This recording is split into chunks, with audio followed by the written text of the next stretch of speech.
guys! Today we'll be recapping a story called The Male Lead's Nephew Like Me So Much. Please like the video and subscribe to the channel. It helps us a lot. Enjoy! A small crush can be endearing, but when it turns into an obsession, things tend to end poorly.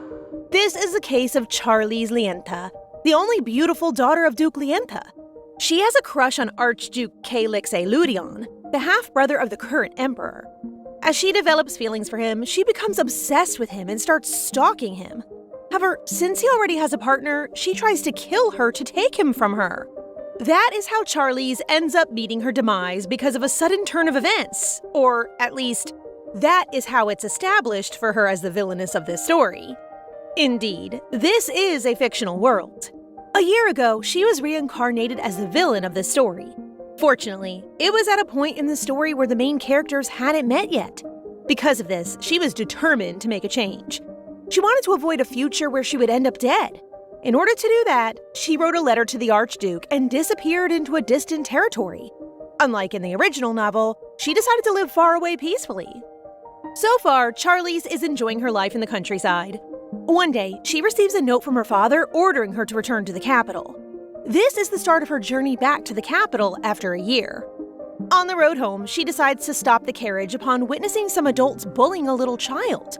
Since she refuses to leave the child alone back in the streets, she decides to take him home with her temporarily. Upon Charlie's arrival at the mansion, her father immediately assumes that the little boy is her child. She quickly denies it and changes the subject. Shortly after, he informs her that the capital is currently a mess since the royal heir is alive. The Archduke has figured out that the royal heir that everyone thought died 7 years ago is still alive. After this information spread, the whole capital went crazy under the rumors of the Archduke looking for his nephew, including the Emperor. Originally, the female lead in the story, Ilian, was the one who found the royal heir and took him to the Archduke. Since the royal heir became attached to her, she didn't have any other choice but to stay at the house of the male main character. This is how the two of them slowly started to fall in love with each other.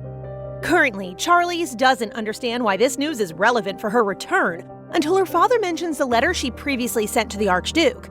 She then concludes that they are concerned about her encountering trouble while searching for his nephew. To be fair, the original Charlize Lienta in the novel could only be described as a mad woman. She was a loose cannon who reacted harshly in most situations. As a result, her current reputation is severely tarnished and there's nothing she can do about it. Afterward, she decides to stay silent and escape after the royal heir is found.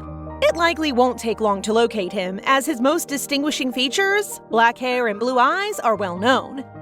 Speaking of his features, the young boy Charlize brought in earlier matches the royal heir's description, particularly given that he is around 7 years old. Later that day, as the maids bathe the boy, Charlize discusses with her father what they plan to do with him. Is this a coincidence or not? By the way, the reason why the two main characters meet in the original story is that the female lead found the royal heir. If she is the one who brings him back, the flow of the story will be altered somehow. Shortly, he expresses his heartfelt gratitude for her taking care of him. She is the first person to show him kindness, which is why he's very grateful. His growing attachment to her complicates her plans for a peaceful life, which now seems impossible. During dinner, the little boy gets excited as he eats delicious food for the first time. He is truly grateful to the Lienta family for taking good care of him. This sweet boy is the legitimate son of the emperor and his wife, which makes him the direct successor to the throne after the emperor passed away. Moreover, he supposedly died alongside his mother 7 years ago. Now that he has reappeared, this means that he is the only one with the sole right to claim the throne among any other member of the royal family.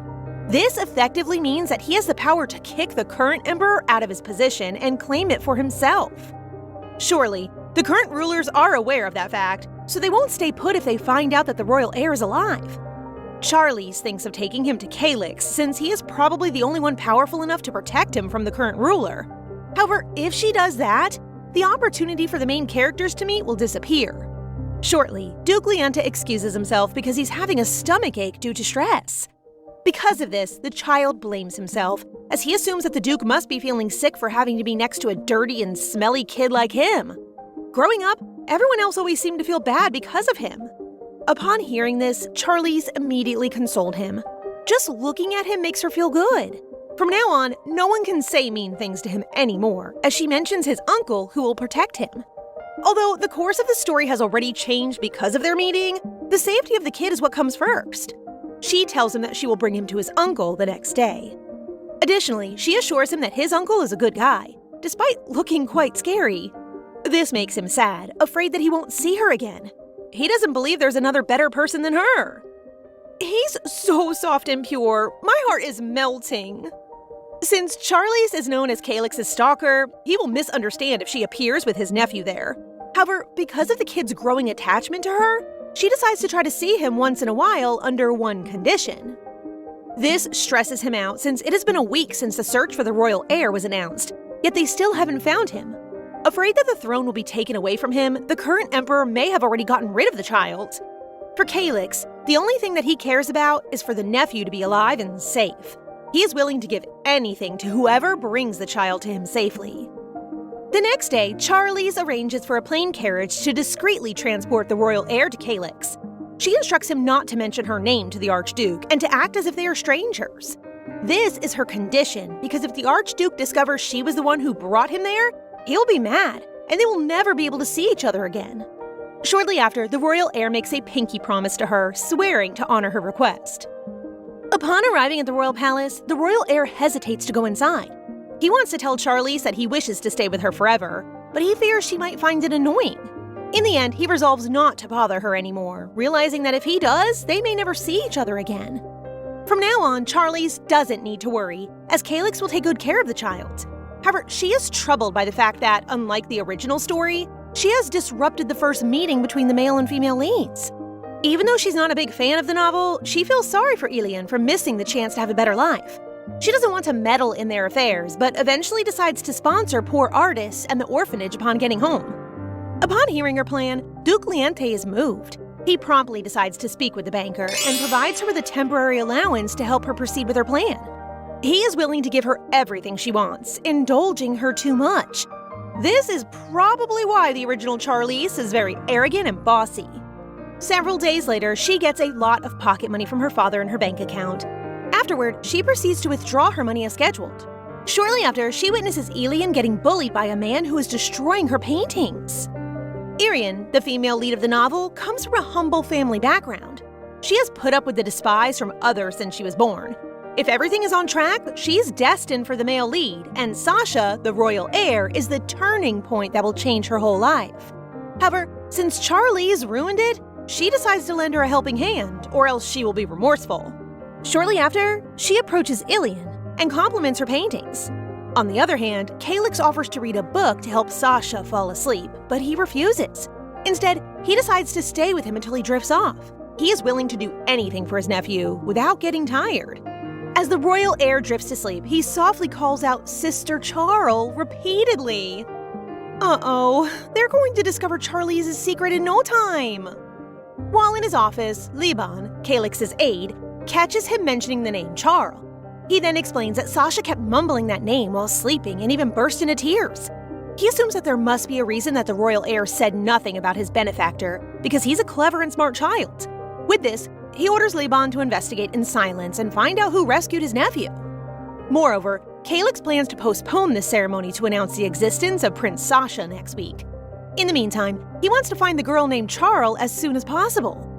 A few days later, Charlize starts getting anxious about the thought of the ceremony, even though there's no chance she'll be invited. The announcement ceremony should be held during this time, but there's been no update until now. She thinks that Ilian will attract the Grand Duke's attention in the ceremony, and everything will be back on track. This time, the situation will take a turn for the better. Previously, Charlize tried to purchase one of Ilian's paintings, but she refused, not wanting her work to be bought out of pity. However, as the only daughter of the Liente family, Charlize is accustomed to getting what she wants and isn't someone who extends help merely out of pity. Presently, she stares in awe at the painting after buying it successfully. Now, the only thing that matters is the royal heir's announcement. During the meal, Duke Liente expresses concern that the little boy might not be the real royal heir. However, it seems unlikely since he has the exact same features as described. Charlize thinks that Calix is probably just protecting Sasha from the current ruler by hiding him away. Shortly after, the butler informs them that she has been invited to the ball at the royal heir's edifice. Oh wow, that's so unexpected! Duke Leente is surprised by the sudden invitation. In the original story, Charlize was not supposed to be invited. Since this is a special occasion when the prince is first introduced to people, many aristocrats are invited to the ball. The difference in plot between the original version and the extended one makes her quite uneasy. But that's none of her business. In the end, she refuses to attend the ball. Instead, Charlize plans to visit their family's domain since it would be a better choice than just lazing around in the imperial city. Meanwhile, her father insists on helping her with Calyx if she likes him that much, clearly misunderstanding the situation. In fact, she no longer likes the Archduke and can hardly remember his face. Shortly after, she tells her father once again that she will not attend the ball. A few days later, she ends up going to the ball because her father insists, and she can't refuse him. Shortly after, this ceremony begins as Calyx formally announces the introduction of Sasha Rosel Alopene, the royal heir. Now that Charlize has the final confirmation, she can finally put her mind at ease. Although it has not been so long since she noticed that Sasha was ignoring her. It seems like he is told to keep his distance from her, which makes her quite upset. For a moment, she feels Calyx's gaze on her during the event. As he approaches, she stops panicking when he thanks her for attending and asks to speak with her privately. Because of this, a flood of thoughts overwhelms her. As she anxiously meets his gaze, visions of the future suddenly flash through her mind. A vision of Charlize's father sacrificing himself to save her, dying in her arms, pops into her mind. This scene has neither occurred in the novel nor in her memories, which feels stranger to her. Could it be an omen for the future? I'm so curious!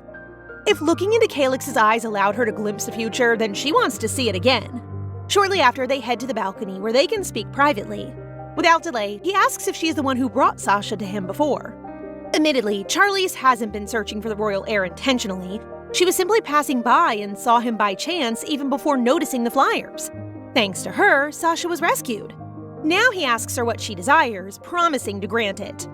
Rather than stating her true desire, Charlize shifts the conversation by presenting Calyx with a gift she bought for Sasha. Her only request is for him to deliver the necklace adorned with luminous gems to his nephew. Originally, it was supposed to be Ilian's present to Sasha. The necklace that can shine in the dark was the only thing he could depend on, especially after being bullied by some kids out of jealousy. However, since the events have changed, Ilian couldn't give it to him. This time, Charlize has no choice but to take her place and give the present to him instead. In addition, she assures Calyx that it has nothing to do with black magic and that it's completely safe. Eventually, he accepts her gift graciously and agrees to fulfill her request. Unfortunately, it may be difficult for her to meet Sasha today, so he decides to send her an official invitation letter later on to see him. This is a great opportunity for her, as she is determined to foresee the future once again. Meanwhile, Sasha recalls Liban's advice from several days ago, to pretend not to know Charlize because she's a dangerous woman. During the ceremony, one of the guests warns him to be cautious of her and speaks ill of her. The guest goes on to mention that she likes his uncle, but is interrupted when Calyx arrives just in time to intervene. Shortly after, he proceeds to give the present to him from his sister, Charl. Furthermore, he instructs Liban to inform Charlize that she can now meet the royal heir, much to Sasha's delight and excitement. Upon spotting her, he rushes over and embraces her. After she congratulates him for finally finding his real family, he urges her not to address him as Your Highness, and he shares his desire to remain by her side. Aw, poor thing, he's totally smitten with Charlize. 1 week later, Charlize heads to Calyx's edifice after the invitation letter to see Sasha was sent. She is not expecting it to arrive early, but she just can't resist the little boy whenever she sees him. Moreover, if it hadn't been for the ability to foresee the future, she would be in her family's domain right now. She is determined to find out what's happening. When they reunite, Sasha eagerly takes Charlize to the library and his room. He appears to relish his life in the mansion, where everyone treats him kindly. As he proudly shows her his wooden horse toy, she can't help but cry, moved by his innocence and charm. No, their relationship is so wholesome. He rushes to hug her immediately. After exchanging affection, he surprises her by asking if she likes his uncle. Now that the rumor has reached the young boy, she takes this chance to let everyone know that she doesn't like him at all. Afterward, they walk to the garden together and spot Calyx there. As Charlize gazes into his eyes, she foresees a troubling future for the royal heir. Anyway, Sasha talks proudly about Charlize to his uncle, saying she's the greatest person in the world. It seems like he adores her a lot and even brings along her gift for him all the time. In gratitude for all she has done for his nephew, Calyx grants her 2 wishes. He also invites her to visit his estate once more.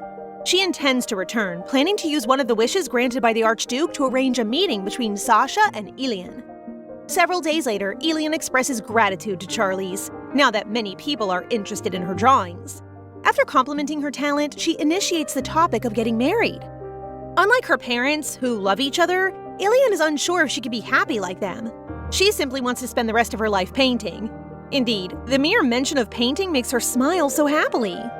Moreover, she refuses to take part in the prayer festival and decides to attend the exhibition instead. Now, Charlize feels disheartened as her plan is ruined, not wanting to disrupt the original plot.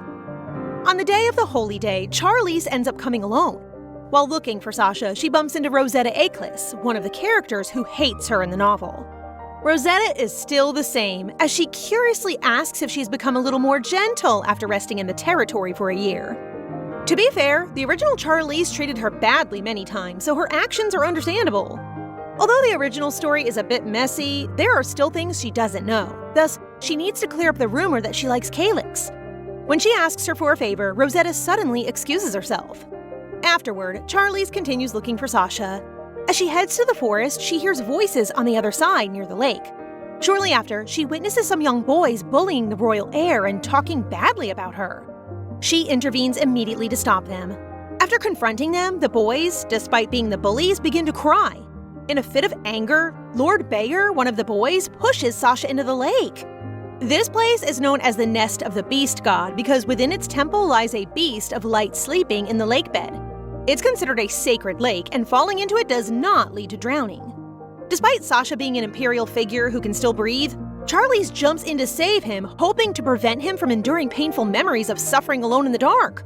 Fortunately, Calyx saved them just in time.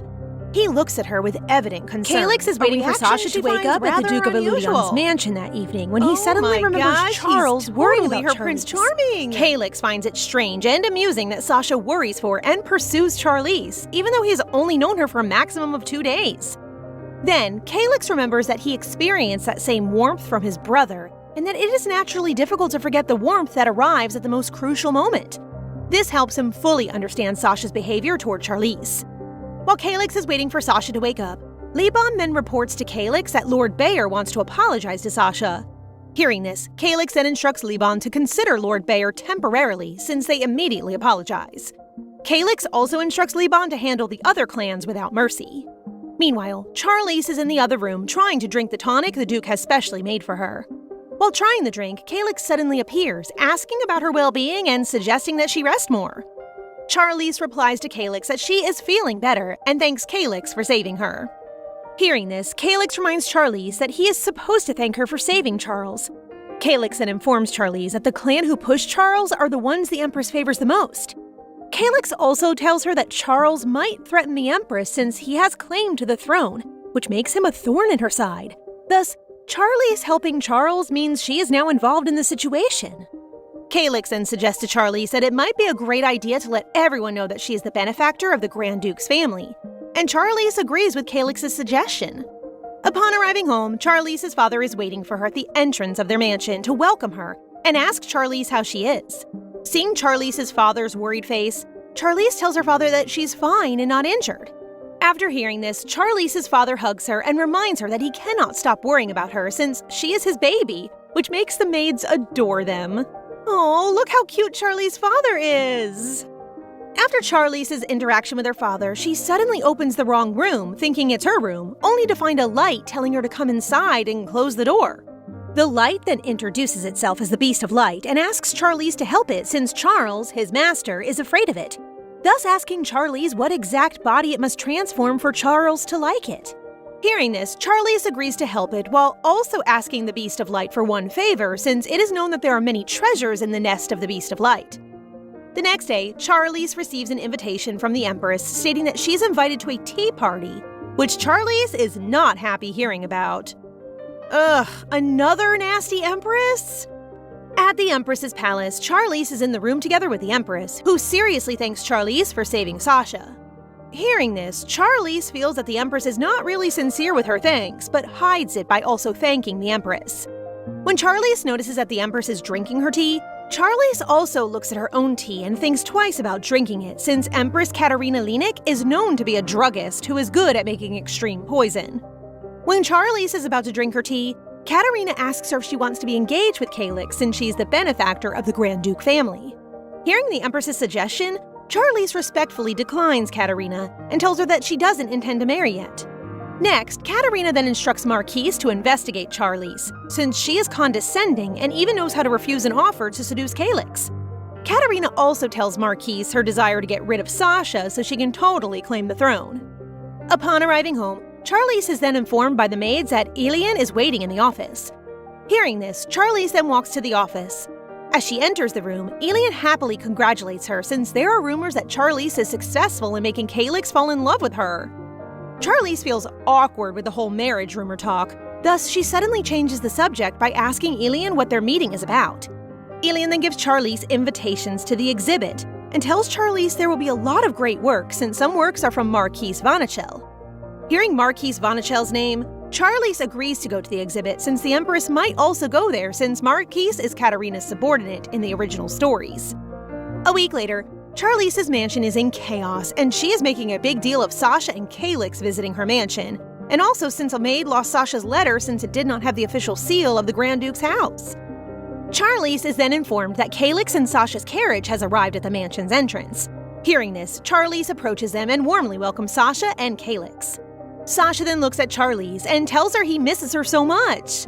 Oh, this cute and innocent boy! Charlize then tells Sasha that she is not annoyed with him and that there is a little problem with Sasha's letter. Sasha innocently tells Charlize that he copied what Liban wrote and carefully placed and sealed it in an envelope. Hearing this, Charlize suddenly realizes that the letter she received might be open since she received it without a seal. Charlize then invites Calyx and Sasha inside for tea. While having tea in the garden, Sasha cutely points out the birds while sitting on Charlize's lap. Charlize then asks Sasha if he likes animals and what animals he likes. Sasha innocently answers that he likes dragons. After hearing Sasha's answer, Charlize is shocked since there's no way the Beast of Light can transform into a dragon and be Sasha's pet.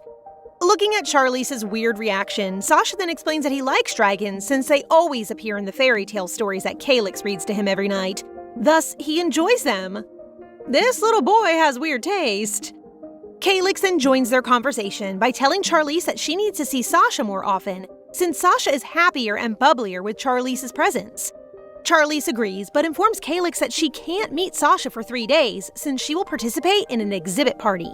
Remembering that Elian will also be at the exhibit party, she then invites Calyx since it will be a perfect time for Elian and Calyx to meet officially. When Calyx and Sasha are about to go home, Calyx informs Charlize that the accident at the river is taken care of, and Duke Bayer wants to apologize directly to Sasha. After the Calyx carriage left, Charlize asks her butler to classify the letters. The butler then tells Charlize that the name is Ron, but he was on vacation a week ago. Charlize then instructs the butler that she wants a copy of Ron's resume. While reading Ron's resume, Charlize notices that he has so much debt that he has not yet been paid, and that Ron filed for vacation on the day Charlize had a meeting with Katerina. Knowing this, Charlize did not find it a coincidence and now has bad feelings about it. On the day of the exhibit, while Charlize is looking around, she remembers in the original scenes the illegal deeds Katerina did to gain money since they needed it. Charlize's thoughts are interrupted when Elian greets her. Elian then happily tours her on the art pieces Marquise created while praising how meticulously the artworks are made. After Elian shows Charlize her artwork, Charlize then thinks about standing longer while looking at Elian's work so that everyone might also notice it. Charlize's weird thoughts are interrupted when someone calls her name since glasses of wine are about to spill all over her. After hearing the warning, Charlize automatically catches the wine glasses and returns them to the servant. Charlize notices that the servant looks scared because of the commotion he made, and she also notices his habit is the same as Sasha, who was afraid to make eye contact. Charlize then instructs the servant to follow her into a room, and the spectators think that she will punish the servant. Inside the room, Charlize hands the servant an ointment while curiously thinking why the kid did not join the other beggars whom Calyx sent to the orphanage since they're Sasha's old friends. Next, Charlize returns to the ballroom and she suddenly sees the future in Calyx's eyes. A bomb will explode. It may also not mean a real bomb. Charlize's thoughts are interrupted when she notices Ron trying to steal an artwork. Charlize then collars Ron and stops Ron from stealing. Charlize then asks Ron why he deliberately misses Sasha's letter, which Ron tries to deny the accusation. Charlize's interrogation is stopped when Calyx arrives and instructs the guard to lock up Ron in Reincarnation's mansion. After the commotion, Charlize then tells Calyx that she didn't expect Calyx to attend the exhibit. Calyx explains to Charlize that he participated in the exhibit to expose the truth that most works are fake and that the auction is about Katarina's Black Fund. Calyx then suddenly tells Charlize that the Empress will kidnap her. Charlize must buy time for Calyx to definitely find and save her. Hearing this, Charlize just stared at Calyx blankly. No, poor Calyx. Calyx then invites Charlize to the garden. At the garden, Elian hurriedly approaches Charlize and asks how she is, to which Charlize replies that she's okay. While Charlize is talking, Elian notices Calyx, making her approach him and greet him. Seeing them together, Charlize realizes that this is the scene that she is expecting where the main characters of the original story meet. I think that the probability that Calyx and Elian will be acquaintances is relatively high, and them being romantically involved is low. While looking at Calyx and Elian talking, Charlize overhears Elian telling Calyx that Charlize spoke to her about him. She then cutely glances at Charlize and gives her a thumbs up. Looks like Elian is acting as her wing woman after all. Seeing the situation, Charlize looks at Elian dumbfoundedly because it is not the scene she pictured for Elian and Calyx. Next, at Charlize's mansion, Ron is kneeling in the punishment room. Upon seeing Charlize, he asks for her forgiveness and to be free. Charlize asks Ron for an explanation of why he ruined the exhibit. Ron then tells Charlize that he did it because he wants to gain a position in the casino and sit forever like Duke Linnick. Upon hearing Duke Linnick's name, Charlize suddenly realizes that because of the high game probability, many people are attracted to the casino since it is also difficult for the nobles to participate. Charlize also realizes that Duke Linnick acts as a casino promoter to the owners, and that Charlize also remembers that in the original story, Katarina also makes an enormous contribution to the casino. Charlize then plans that she will keep all this information to herself to be out of the Empress's wrong side. While seeing Ron's scared face, Charlize releases Ron and makes him promise not to share her name with his boss, who instigated everything in the exhibit. Hearing this, Ron quickly agrees to Charlize and promises to her. During the night, while Charlize is sleeping, she suddenly dreams about her childhood and how everything is blamed on her. Charlize then wakes up from the bad dream and notices that she feels physically drained. Thus, she calls her maid to give her her medicine. The maid is happy and cannot believe that Charlize is asking her for medicine since in the past, it was hard for them to make Charlize take her medicine. After drinking the medicine, Charlize is then praised by the maid for being a grown-up since Charlize does not take any medicine even when she's sick in the past, thus making her father worry about her well-being. Meanwhile, at the Empress's palace, Katarina orders Marquise to handle the servant who she paid to steal the artwork, and realizes that she needs to use a different approach to make Charlize follow her commands. The Empress is already getting on my nerves. While Charlize is getting ready, she then realizes the past incidents happened because they want her to surrender, and that Katarina plans to ruin her and make her voluntarily follow all her orders. Charlize also remembers that the original Charlize is also one of Katarina's subordinates, thus making her firmly decide that the Empress will not control her. Next, while looking out her window, Charlize notices that the security and servants are more strict, and that even Katarina can't touch the southern granary since it will also affect the Emperor's virtue. Since Duke Reinta is appointed as the ruler of the South through the Merchant Guild, and is also able to get hold of the Empire's finances, Charlize then thinks that Katarina will find a way to lower the reputation of the Merchant Guild, thus they must be careful about it. The commander of the Capitol Guard Squad is interviewing Charlize on what happened during the exhibit's explosion. While the interview is happening, Charlize notices that the guard is somewhat making a report to give to the Empress, thus Charlize does not cooperate with the interview and just slightly answers the questions. After the interview, a guard hands Charlize the candies that the Duke gives. While Charlize enjoys the candies, she notices Alex trying to talk to her uncle, but her uncle insults Alex. Charlize then approaches them and tells Alex's uncle that he's noisy and wants to speak to Alex. When Alex's uncle sees that it is Charlize, he hurriedly excuses himself. Charlize then remembers that Alex is now under the guardianship of her uncle since her parents died, and that Alex's uncle is an ambitious bastard who stole Alex's family seal and appointed himself Alex's guardian. After Alex's uncle leaves, Charlize asks Alex if she wants her to protest. Charlize helps her by being her witness. Alex is shocked that Charlize wants to help her. Charlize also adds that her appointment with Alex is canceled because of her uncle's objection. Next, while Charlize is having her tea, her butler asks her why the Capitol guards paid a visit. Charlize calmly tells him that they are just asking about the exhibit's explosion. The butler then informs Charlize that somebody died. Meanwhile, in the castle, Liban is reporting to Calyx about the progress of the investigation regarding the Empress. Liban then hands Calyx the letter that has been passed through by many people and tells him that it is challenging to investigate the traces. Liban then curiously asks Calyx if the fairy Empress is still alive. Calyx then remembers that there is still one more thing that he needs to be confirmed to make sure that the fairy Empress is dead, and he recalled that about a month ago, he received a letter about a sender stating that Sasha is still alive, thus making him doubt that the fairy Empress is still alive.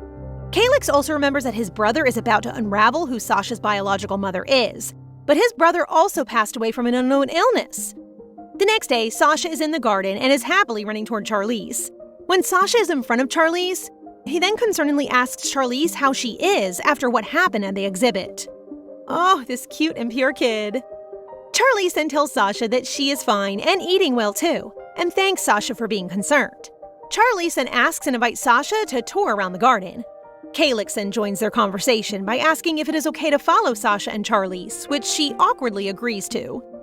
While they are walking around the garden, Sasha notices that there are many beautiful flowers, and curiously asks Charlize the name of the purple flowers. Charlize tells Sasha it is Lisianthus, and Calyx also tells them it is his favorite flower.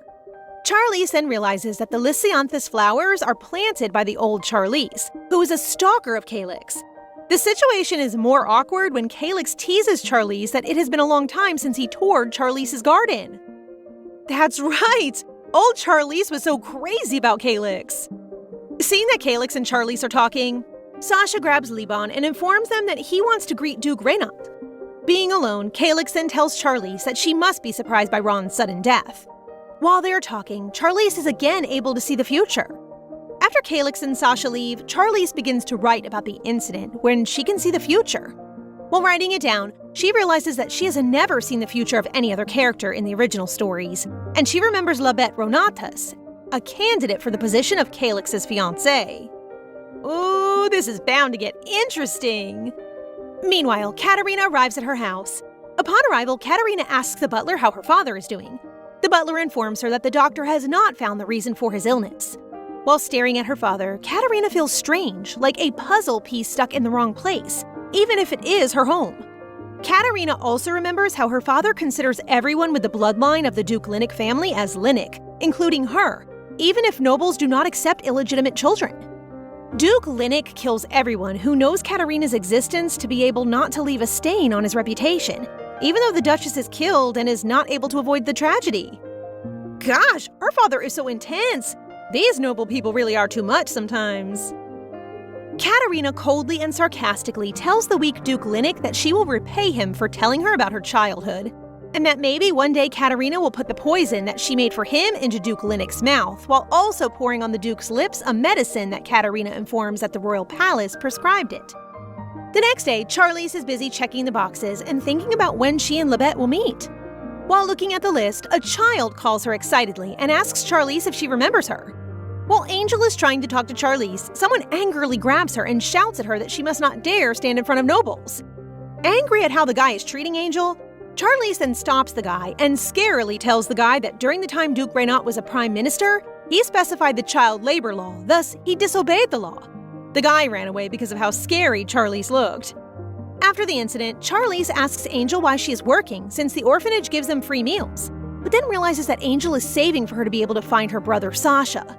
Charlize then gives Angel a job. Hearing this, Angel happily accepts the job. Our MC really has a kind soul. Angel is starting to tell Charlize about Labette's schedule, which she also finds amusing for Angel to know.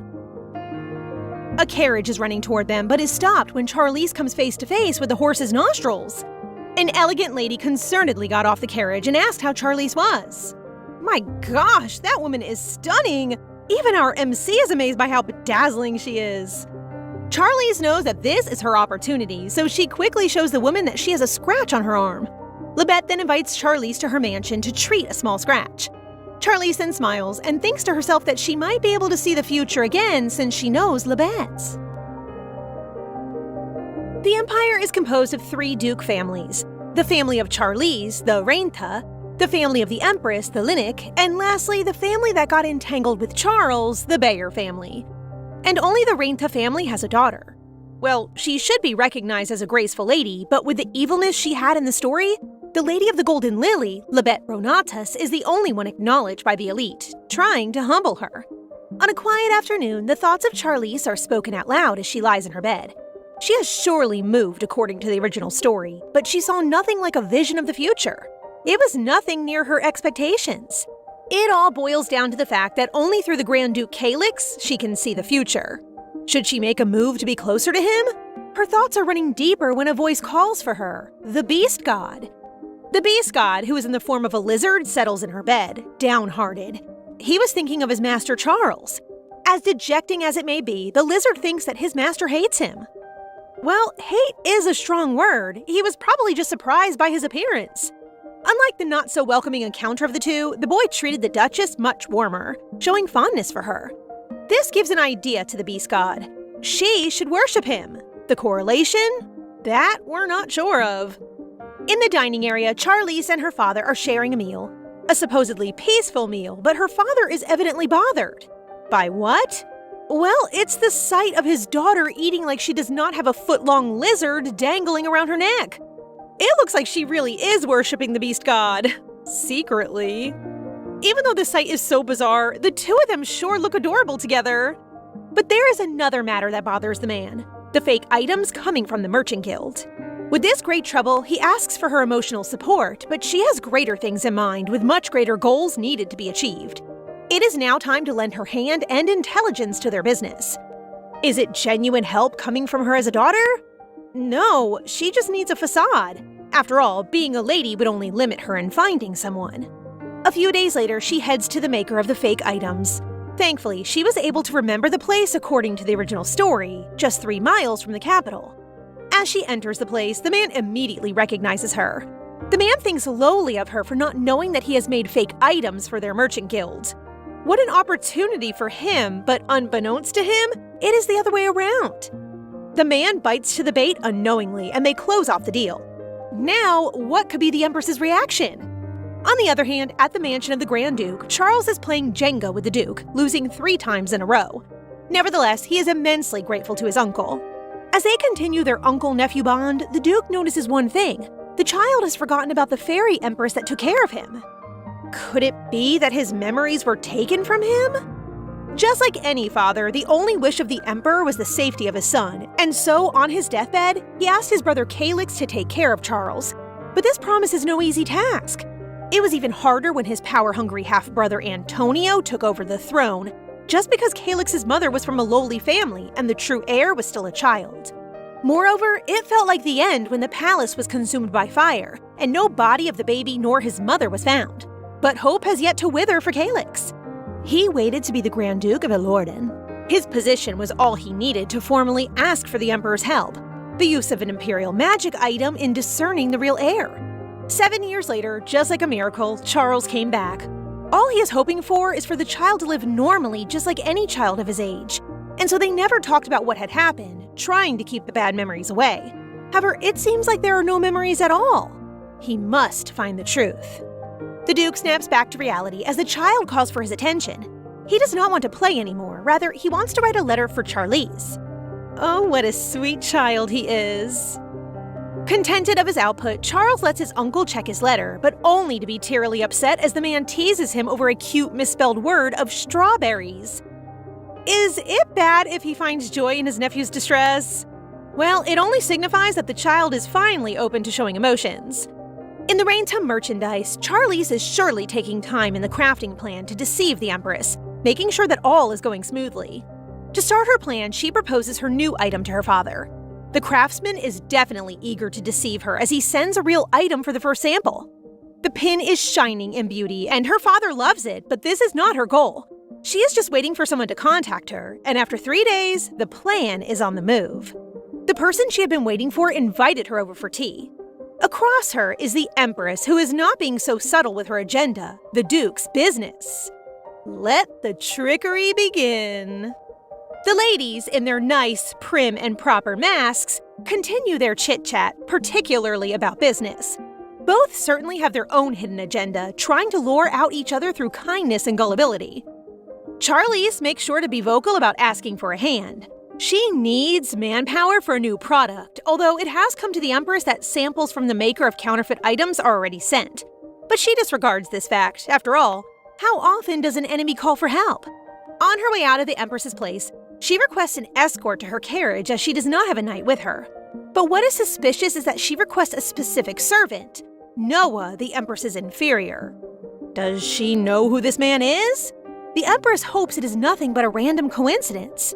But of course, Charlize Reinta makes her every move count. She knows who the man is and the potential he has. Being a servant of a scheming Empress must be hard, so upon approaching the carriage, she offers him to serve the Reinta family. But of course, as a man with dignity, his loyalty lies with his current master. The next day, she is waiting for the arrival of Charles when her mind pulls her into thought. The scheming Empress needs someone close to the child for him to manipulate him, and she is eyeing her. This is a danger to the child, and she does not want that to happen. Upon the arrival of her cute visitor, they stay in the garden while she watches him write and widen his vocabulary. As much as she enjoys adoring such a sight, the Duke arrives to pick him up. So to see the child smile once more, she gives him a flower ring. It is time to bid farewell, but the Duchess seems to be in sorrow. Why? They just have to say goodbye in the meantime and we'll see each other again, right? But when? Days after the last visit of the child, Charlize is by the window, wallowing in melancholy. Everyone notices her behavior, and they are genuinely worrying for her. Could it be the disappearance of the lizard or what? She knows that dwelling in her emotions will get her nowhere, so she must be strong and careful, especially her meeting with the Grand Duke will be lessened. She must divert her focus to finding the man aiming at her father. In the Merchant Guild, she is busy with her duties when Evan walks to her, delivering a letter from the Empress. It is the list of the craftsmen recommended by Her Majesty. The list is full of hoax craftsmen who are all her inferior. What an unexpected move from the Empress! Immediately, she sends the letter bearer to order 30 samples of the pin. It may be a lot, but it is all included in her plan. On the other hand, Noah is kneeling before his master, reporting everything he knows about the recent order of Charlize. It is expected that soon enough, the Duchess of Reinta will experience a bitter downfall. After all, it is expected for the man to eradicate all existing proof. But this vision is soon gone as Charlize is sitting right across her, reporting the deceit that had happened, even asking for permission to use the craftsman as an example, spreading awareness to everyone. Now, how can she deny such a request? Everything is happening according to plan, just as the Duchess has been expecting it. The craftsman is caught red-handed and is now on his knees, defending his shameful act. He cannot believe he is caught right away with his astounding skills. With no escape, he surrenders himself, admitting his crime. Now, he has to face the consequences. On the other side, Noah rushes to report the mishaps to the Empress. Trying to solve it, she commands him to sneak into the Reinta's mansion, but it will be impossible, considering that there's no clue about the place's internal map. Looks like Noah is of no use anymore. The Empress sends a letter to the Duchess to meet her the next day, acknowledging her hard work. She offers to extend her hand on the matter, but what surprises her is the request of Charlize. A trial? That would be an obstruction to her plan. And the Duchess is adamant that she cannot be swayed by any words of the Empress. Therefore, she concluded their meeting by giving her so-called support to the Duchess. But before leaving the table, she mentions the Grand Duke of Alarden, who is meeting the Emperor. According to the story, he'll be at the Garden of Blue Roses after the said meeting. It would not be bad to meet him there to ask for a favor, right? As she savors the night breeze in the garden, the Grand Duke arrives. It is such an unexpected encounter for him, but to her, it was not. Of course, he does not have to know that. They go for a walk and have a little chat. She shares why she's in the Imperial City and the Counterfeit incident. The Duke analyzes the situation, and it looks like the Empress wants something from her. But she knows that she has to be alone to satisfy the Empress. Everything will be solved if she has no one. Hence, the Duke must be harsh on her. Now, it is clear to him why she has distanced herself even from Charles, and the Grand Duke does not approve of this. To the Duke, it is best to follow the Empress's scheme. They must be betrothed. His plan is absurd. Why would he be tied up with her? It will not benefit him, and why to her? Someone he probably, she assumes, hates. The Duke clears out that in no way he harbors hate for her. And he stands with his word. If she agrees, they can be engaged. This decision is not out of a rush, as he also gives her time to think. What could be the Duchess's answer? Alone in the library, Charlize is once again in deep thought as she tries to study. Well, she almost misunderstood the Duke, and no, she won't be engaged to him. Hence, she must do some studies to avoid further situations alike. What is she studying? Human relationships. Why? Well, she does not have anyone to rely on. No good friends, no anyone to interact with. Poor her. Her father enters the room, looking at her fondly, thinking that his daughter is such a workaholic. But as he reads the book she's studying, shock is an understatement. What does being an only friend of someone mean? It is nothing intimate and obsessive, right? Well, his only hope is for his daughter to befriend Countess, but no, she wants to be closer with the Grand Duke. This revelation forced the energy out of him. On the other hand, Charlize is devoted to her studies, even trying what she has learned from her very own father. Which appears to be effective, or was he just gullible? The silent night at the Alardin Palace is enveloped by small hiccups and sobs of the prince. The little one has a fever, but there's no way it is a curse as he is protected by an artifact that defends him from black magic. Calyx is surely worried about his nephew, but his mind wanders with the Duchess. She would rush herself to take care of the child, giving up her stubbornness. Oh, how endearing the sight could be! Charlize, on the other hand, is on a quest, setting foot against the harsh cold wind as they try to find someone in the middle of the snowy wilderness. Finally, a body of a failed knight, Noah. How come his life is measured by how he can serve his master? Now that the Empress sees no use of him, she disposes him like trash. She helps him tend his wounds temporarily. Her actions are in no way rational to the fallen knight. How can she save an enemy's inferior?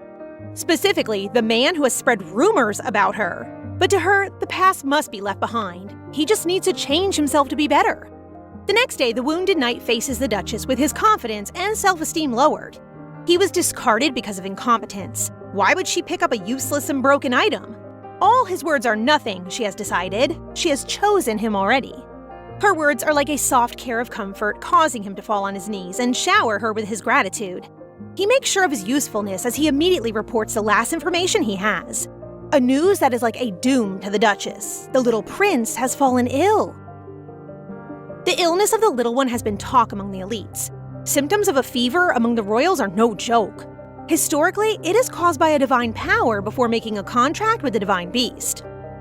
But their talk is nowhere near the tone of concern, but rather of scheming greed, because surely anyone who can help the child will be paid handsomely. Contrary to the Grand Duke's theory of Charlize breaking her own rule, keeping a distance from Charles, she's actually very adamant about staying away from them. She just fervently prays for his healing from a distance. Just as the thoughts are running in her mind, she also finds herself running in a field. Why so? Well, her body is not in its best shape, and her health has gradually declined, so she needs to work on it. Accompanying her is Noah, who seems to be observing her intently, even thinking of how she has not yet placed her trust in him. It's the other way around for the Duchess and her unchanging face, which he uses as the grounds of his claim is just because of her clouded mind. In fact, she wants him to rely on her too, if ever he gets mistreated by other knights. On the other day, the Duchess makes her way to the temple, which instantly becomes the talk of the people there. In her hand is a stone. The beast met with Charles, stole his divine power, and turned to stone before coming back to her. Now she needs to restore its divine power. It is said that a way to increase divine power is through faith. She just needs to pray and find the power of the divine beast lurking behind the statue. But with the amount of people there and the attention she's getting, she cannot get started. She has to delay it and come back later instead. But just as she is taking a step backwards, a voice makes her halt. The Grand Duke is standing before her. They do a little greeting, but as the Duchess stares at him, she sees that Calyx is able to find one relic for Charles's illness, and it is in exchange for finding Count de Caen's nephew. The little one is supposed to suffer longer before finding the relic. Why is time running faster now? Originally, the symptoms of the little boy appear at the beginning of the hunting competition, and only after the Grand Duke found the relic was the boy hailed as a royalty. How did he find the relic? Her vision snaps as the man calls for her attention. The man notices that her stares are not normal. It seems like she's reading him. The Duke is surely observant to notice her actions, hence she needs to right herself before anything escalates. Honestly, he is staring at her so intently that I think my heart is melting. But before she can walk away, the man offers to walk her to her carriage, as he also needs to speak with her. As they arrive in her carriage, the Duke confronts her about why she is distancing herself from the child. Originally, she just used the child to get close with the Duke, but now she needs to distance herself because she's an outsider. She should not be interfering in their lives. But the Duke is able to pull her heartstrings, longing for the child suddenly. So instead of going home, she finds herself in the child's room, staring at the sickly boy who was calling for her in his sleep, also longing for her presence. Abandonment is surely laced with the false hope of them picking you up once more. This is exactly how the former Charlize felt before entering the assassination guild that taught her brutality she could never fathom. Killing is not within her principles. Hence, she was considered useless, but someone came and took her in. Someone she has considered her hero. Someone who showed her a glimmer of kindness that was later crushed by his deception and betrayal. He left her dying. He used her. These memories are forever etched in her. A trauma plaguing her, not wanting to trust anyone anymore. But the warmth of this little child radiates to her heart, undoubtedly letting him into her life. Charles slowly opens his eyes, and behold, the one he has been missing is in front of him. He immediately clings to her, even crying out of relief. The child falls asleep once again, but now in her arms, and upon his waking, he pours her worries, to which she responds gently, assuring him that he did nothing wrong. The boy is surely happy having the Duchess as a friend. Her moment with the boy boosted her confidence in making friends. How light and easy it is. So she tries it with others, and boy, it is not what she expected. Tea time with the other ladies is too much for her. She cannot know how to join their conversation, or she just doesn't know how to. As she starts conversing with them, she asks about her reputation, which is unlikely, but a little gossip about her would not hurt, right? Nothing really up but the counterfeiter incident. Gossip over tea time is surely handy at times, and a mini-bomb sometimes. Just as she learns that Marquise Lonatu's condition has worsened. Now what could happen? Libet is in danger. After receiving the report that Sasha is sick, Katerina starts to think and hope that it is not just a fever that Sasha is experiencing. She knows that Sasha is alive and the son of the former emperor, so he has the highest level of legitimacy. It is hard for her to execute her plan with the royal family backing Calyx. Katerina remembers the gift she sent Marquise Ronatus and smirked, commenting that she hoped Lady Ronatus would accept it. Well, she is a scheming witch. At the same time, while Rosetta and Irian are busy talking, Charlize is occupied with Marquise's Ronatus' condition and thinks Libet will be isolated in the mansion. Charlize's thoughts are interrupted when Irian personally invites her to her second exhibit and the event. Irian adds that even if the number of guests is small due to last time's explosion, Irian is confident that Charlize will be satisfied since Count de Conde sent her many times. A week later, when the invitation is publicly announced, Rosetta, Irian, and Charlize are at the exhibit venue. While walking, Irian tells them that the princess brooch was sold at a costly price during the last auction. Rosetta then curiously asks who paid that much to buy the item. After hearing this, Charlize remembers how her father excitedly showed her the princess brooch and told her it was his gift. She also thinks her father's actions are over the top, but she can't do anything about it. Her father is so proud of himself. He's such a loving dad. Rosetta then intriguingly approaches the statue, comments that it is famous, and gushes about it since it's her first time seeing it. Irian then excitedly explains to them that it is the work of Count de Conde, who is nicknamed the Collector. Hearing this, Charlize quietly agrees to Irian since de Conde is a talented man. But that's not the real identity of the Count, since de Conde is also obsessed with collecting rare works. Thus, he is also called the owner of the erased relics. She then recalls how de Conde told Calyx that he would help ease Sasha's pain if he could find his lost grandson, but for some reason, Calyx is having difficulty finding the kid. So Charlize then decides to take the matter into her own hands. The following day, Charlize arrived at the orphanage and did not expect that donating to the orphanage would be helpful. Upon arriving, a woman greets and welcomes Charlize. When she looks around the playground to check if de Conde's lost grandson is there, a boy suddenly bumps into her, making the helpers panic. Then, the woman explains to Charlize that the boy loves glittery things, the reason why he instantly runs towards her. Charlize then carries the boy and starts to examine him. She notices he has brown hair and black eyes and is wearing a locket necklace. Upon opening the locket, Charlize sees a picture of a lady, which makes her think that it might be the daughter of de Conde, who died a year ago, and the boy might be de Conde's grandson. After that, Charlize announces to the servants that she will bring the boy home to check his condition since he's having difficulty speaking. While Charlize and the boy are walking back to the carriage, a blonde young boy is also suspiciously looking at them. The following day, Rosetta is in court for her guardianship.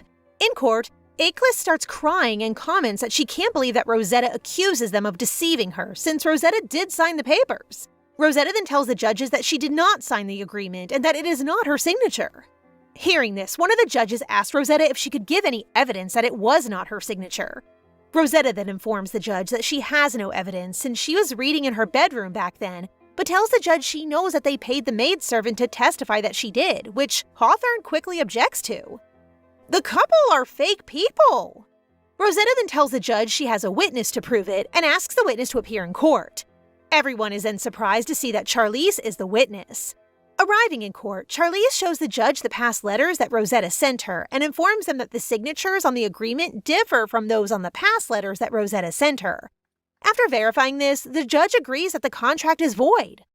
After the grueling trial, Rosetta visits Charlize to thank her for helping her terminate the guardianship. She then bids her farewell soon after. Later on, while Charlize walks outside, Marquis Vanishel suddenly appears behind her and informs her that he has come as the Empress's representative. He then continues to tell her that a counterfeit merchant was found dead. Marquis then slightly warns Charlize by reminding her that a hunting club is about to open, so she needs to be careful. After hearing this, Charlize realizes she needs to avoid Katarina's eye. At the mansion, Charlize instructs Noah to send some items to the orphanage and then asks about the boy she brought from the orphanage. Noah informs her that the boy is now playing outside with the maidservant. Noah then hands Charlize a letter from the Bayers stating that Lucas is sick, asking her for a favor to check on Lucas. Charlize realizes that everything happened earlier than it should have in the past, so she quickly travels to the Bayers' mansion. Upon arriving, Charlize is welcomed by the butler and guided to the playroom where the cursed Lucas is. The butler also shows Charlize items that they suspect are carriers of the curse, but they can't directly destroy them since a second curse might make Lucas's state worse. Charlize quickly destroys them, which makes the servant panic, but then Lucas quickly gains consciousness. After destroying the bridge of the curse, Charlize bids her farewell. The Bayers family thanks her and says that they will never forget this favor. In the carriage, Charlize remembers that in the original story, even Calyx is having difficulty finding the holy relics at the right time, since Duke Bayer did everything to hinder Calyx. Also, there might be something behind this incident. Charlize then tells Noah they will visit the gallery and discreetly see Dekand. Since Dekand is the courtier of the first emperor, the imperial family hid the fact that Dekand was finding his grandson because they knew that if they revealed his weakness, Dekand could be taken advantage of. Therefore, to discreetly see Dekand, Charlize plans to fake a chance meeting at the gallery. At the gallery, Charlize and Noah start talking about the painting and how she acquired an item, a picture with the same standard on a small piece of paper using only the nail. Hearing this, Dekand approaches Charlize and asks her if she can also show him that item, which Charlize quickly agrees to, and tells him that she will take it to the Dekand's house since she's not carrying it, since it's small and might get lost.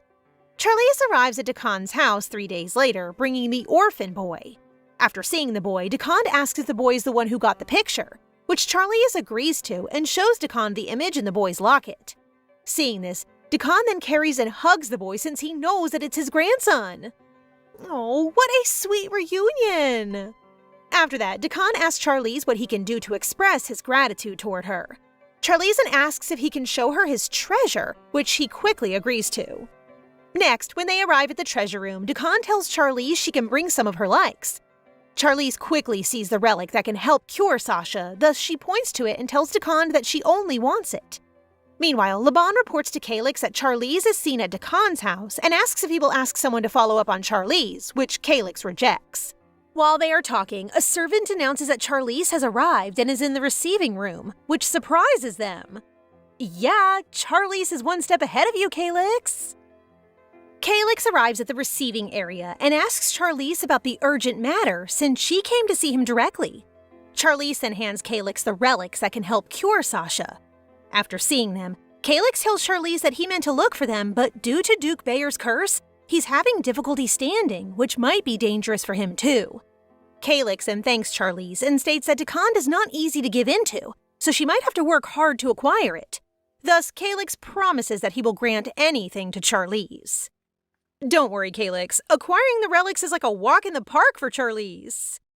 After hearing this, Charlize starts to realize that the events in the past are happening ahead of time. Thus, Katerina knows she's becoming impatient to know if Sasha will acquire divine power.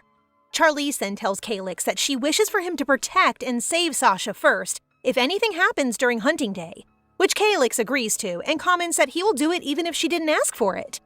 Soon after, Charlize is having tea with a suspicious Katerina. When Katerina comments about her visiting Duke Bayer's house and finding Dakon's lost grandson, Charlize starts to act like everything is just a coincidence, which Katerina slightly believes. The day of the hunting arrives, and the Emperor and Katerina arrive at the place. They then present Linus of Rhenus as the winner of the hunting festival, and suddenly announce that Sasha, his nephew, will present the award. Sasha then approached the Emperor and Katerina.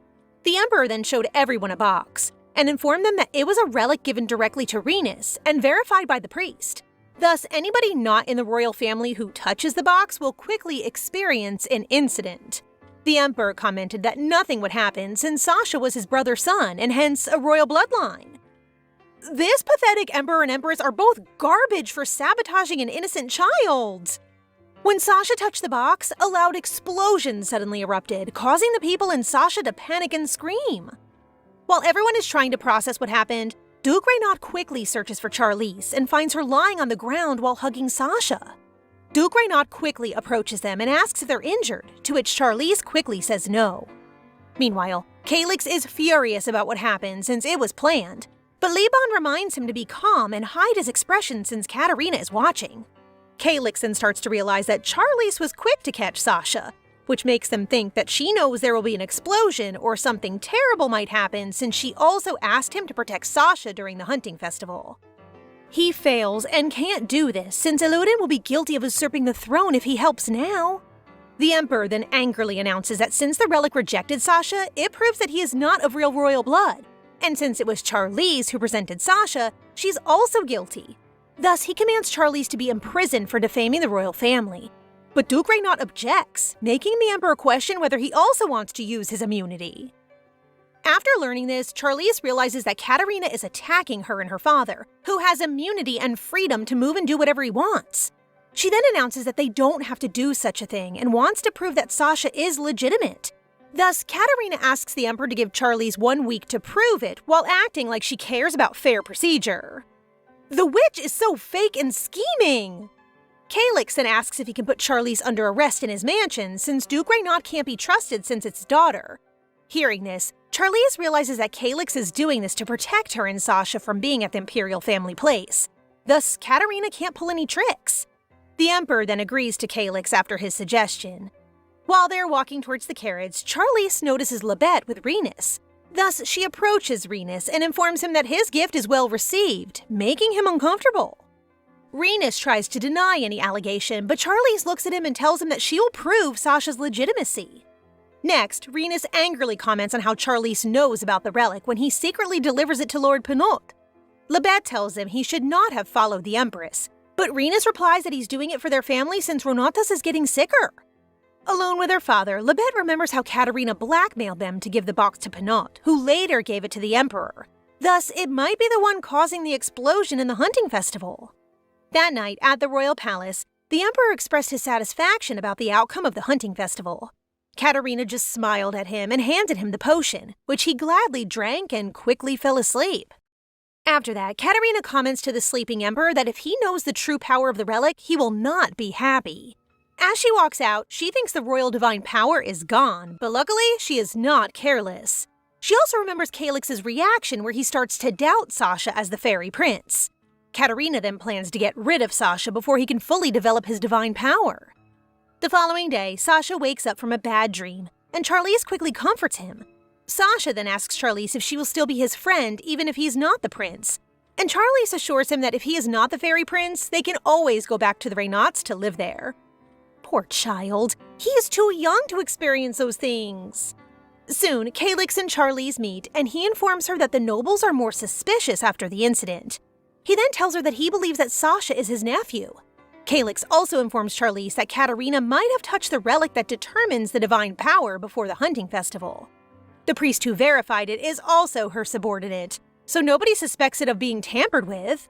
After the meeting, Calyx tells Charlize to rest, but then she suddenly sees again the vision of a man who will kill his father. She tries to hide it by keeping calm in front of Calyx. 1 week passes and the day of the verification arrives, thus they are all in the room. Charlize then stands up and announces to the Emperor that she wants to clarify whether the magic tool that distinguishes the royal blood works well. If not, then Penauth frames her as a traitor, which Penauth quickly denies. Charlize then approaches the relic and asks Penauth if she can touch it. The same thing will happen to her since she's also not of royal blood. She then quickly touches the relic, but then nothing happens.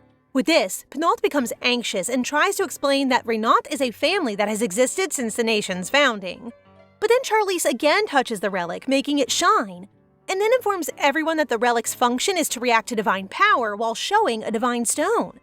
After remembering how she acquired the divine stone at the temple's lake, Charlize smiles. Seeing the people's surprised and curious faces, since the imperial family's holy power is long gone, she explains that Sasha had already kept an item that contained the divine power when he fell into the temple's lake. The lake's power seeped into the necklace he wore during the hunting festival. She then informs them that the necklace also shatters after the explosion, hence she can't use it as proof. Penauth then tries to object, but Charlize hands him the stone for him to try, which Penauth confidently does. As he touches the relic using the divine stone, he quickly faints, thus proving that Charlize is right. Ha! He definitely deserved that. After the meeting, Charlize suddenly faints while she's about to ride the carriage. Luckily, Calyx quickly catches her. However, Charlize also makes eye contact with him, making her see another vision of the past. Charlize begging Calyx to love her, and Calyx rejecting the past Charlize. The following day, Charlize wakes up and sees a worried Sasha.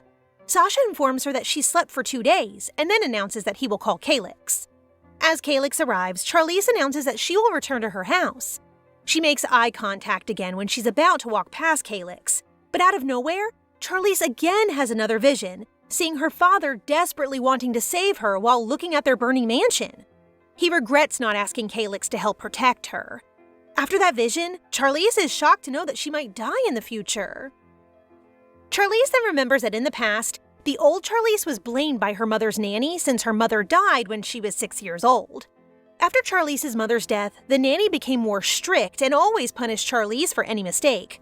Even if the Duke knows what the nanny is doing and fires her, the nanny still believes that Charlize is to blame for Lady Renaute's death. That nanny is beyond reason. What right does she have to hurt a child even if it's out of grief? After these incidents, Charlize became colder and always punished the maid for anything since she believed nobody would love her and all the people were hypocrites. When Charlize turns 13, she attends a party. While outside, she hears the young emperor commenting about Charlize's coldness, but Calyx defends Charlize without him knowing that she's listening. Thus, at 13, Charlize meets with Calyx, whom she approaches and suddenly slaps. But then Calyx smiles and tells her that if she wants to slap him again, she might as well slap him on the other cheeks. He also tells Charlize that he worries about her, and because of the past, Charlize then starts to love or become obsessed with him. Charlize comes back to the present and then starts to wonder how she can die due to an explosion in the future when in the past, she died because of the poison. Calyx then asks if Charlize is fine since she looks pale, but Charlize tells him that she is fine and wants to go home immediately. Next, arriving at the mansion, Duke Renaud warmly welcomes her, hugs them, and tells him that he's worried because of the incident. Charlize begins to hug back and question why the past Charlize didn't see how loving Duke Renaud is. When Charlize is in her room, she realizes that this is the first time in her life that she's experienced having a family, so she wants to feel the warmth a little longer. Charlize also thinks that the Emperor and Empress will not cause any explosion at the Duke Renaud mansion, which makes her feel sure that the person who will cause the explosion is a man with a mole in his mouth in her vision. Charlize then plans to learn more about that man, thus she instructs Noah to send her the noble's biography book. There, she finds that the man's name is Count Shame Fernan. Charlize remembers that Fernan's family had a close relationship with the Vernotas family. It also has a tremendous political impact when Marquis Vernotas, the head of the family, is very loyal to the imperial family. Shame Fernan is one of the devotees that accompanies the Marquis. Still, the two clans become indifferent when they disagree on the current emperor ascending the throne, since the Marquis can't readily accept the legitimacy of the current emperor. Thus, Charlize realizes that Shame is the henchman of the imperial family and quickly visits the Marquise to discuss the situation. When Charlize is about to instruct Noah, he informs her of Lebet's sudden visitation. 3 hours ago at the Empress's palace, while Katerina and Lebet were having tea, Katerina commented that she didn't tell the Emperor the truth about the relic and insinuated that she could have informed him who gave the relic to her, but chose not to. Katerina then hints that Lebet must be more conscious of her next move. Oh my gosh, this witch is the mother of the blackmailer! Knowing this, Lebet realizes that she should have been wary from the start, since there is much more than behind the gentle and pretty face of the Empress. Katerina then tells Lebet that she must try to befriend Charlize, and tells her that it is the young master's fault. In return, Katerina promises to protect Renatus. Hearing this, Lebet realizes that she has no way out, and that Katerina's end plan is to get rid of Sasha, since, after Sasha's arrival, there's a crack within the Emperor's faction. Lebet agrees, even if she knows Katerina wants her to spy on Charlize. Still, she plans to only pretend to follow Katerina's orders and also intends to appease Charlize. After that, Charlize welcomes Lebet after learning of her sudden visitation. When they're alone, Lebet bows to Charlize and asks for forgiveness on behalf of her brother. She also informs Charlize that she doesn't know anything and promises that she'll do anything in return. Hearing this, Charlize remembers that Marquise was Katerina's only minion in the past, and she and Lebet were mere tools for Katerina to succeed in her plans. She also recalled that Lebet was framed for killing her father. Thus, Charlize tells Lebet that she wants Lebet not to be anyone other than her for the next month. If Lebet does, she must tell Charlize immediately, which Lebet agrees to. This is because Charlize wants to protect Lebet from Katerina. After the meeting, Charlize smiles and feels lucky since she already has a reason to visit the Renatus house. The next day, Charlize wakes up with Rosetta and Irian crowding her bed and starts to worry about her after they hear the news that Charlize fainted. Seeing their worried looks, Charlize assures Irian and Rosetta that she is healthy. Irian and Rosetta then suggest to Charlize that they must plot revenge for Pinot, since he is one of the reasons why Sasha was in danger, showing their deadly face. To which Charlize agrees, since it is mainly Pinot's fault and Eric was just a tool. During dinner, Charlize is shocked to see a lot of food on the table, only to know that it is her father's doing. Duke Reynat then shows up excitedly and tells Charlize that he put some effort into preparing after he hears that her friends are coming. He reminds her to enjoy spending time with her friends, then leaves. OMG, I love her father so much! After dinner, Rosetta, Irian, and Charlize spend the night talking and bonding, which is one of Charlize's dreams. The next day at the Renatus mansion, Charlize sits, feeling tired after the long night, bonding with Rosetta and Irian, who still look fresh. Katerina then arrives at the room and presents Charlize with her favorite tea. Charlize then notices the bruise on Lebet's face and starts to be suspicious of who is hurting her. Eric then arrives and greets Charlize and makes her quickly notice that Eric's footsteps are strange, as if his legs are injured. Charlize suddenly tells Eric to lift his pants for her to see his legs, making Eric surprised and a little shaken, and asks Charlize if she plans to hit his calf. Charlize is shocked by his reactions, and Eric then tells her that she can't do what she wants since she's disrespecting him, a child of a dignified noble family. Hearing this, Charlize realizes things are worsening at the Renatus household and thinks the Fernan family is the reason for Lebet and Eric's mistreatment. Oh no, I hope that Charlize can help them even if they've tried to sabotage Charlize before. Next, when Charlize is outside the Renatus mansion, she instructs Noah to investigate Count Fernan's relationship with the Renatus family and its real power, since she thinks she might have missed something. The following day, Sasha is enjoying the flowers with Liban. Seeing that Sasha loves flowers, Liban asks if he wants to pick some, but then Sasha replies that he only wants to visit the flowers with Charlize again. Sasha then remembers that he's supposed to meet Charlize every 4 days, and Charlize also feels excited and happy about the plan. Since meeting Charlize, unimaginable things have happened, such as Calix's mansion becoming a warm home, and Sasha and the others not being afraid to show their real emotions. At the same time, in the living room, Charlize informs Calix that she noticed their condition worsening during her visit to Renatus' house. Calix then tells Charlize that Lebet occasionally has private conversations with Katerina and offers to help protect Marquise. The priest entering the Renatus household might also be Katerina's instruction. Hearing this, Charlize realizes there may also be a relationship between Fernan and the temple. She then suddenly meets Calix's eyes, which makes her envision Calix worrying about Charlize. After Charlize's vision, she realizes her father wants her to stay with Calix to be safe. This makes her think about how to remain at Calix's house without anyone being suspicious or questioning her. Because of this, Charlize suddenly realizes that the method the Empress came up with is better, being engaged with Calix.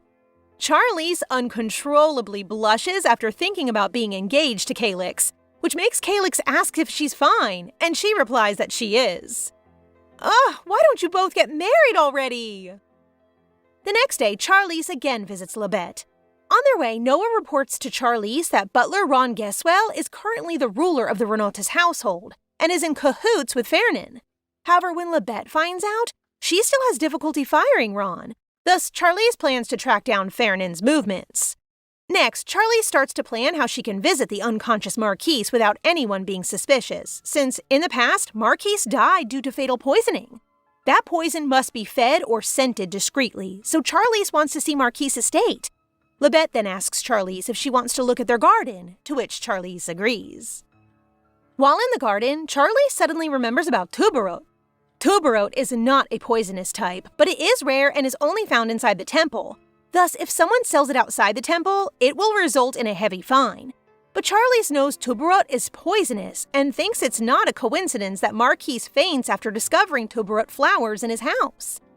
Charlize holds Libet's hand and adamantly asks her how far she can go to save her father.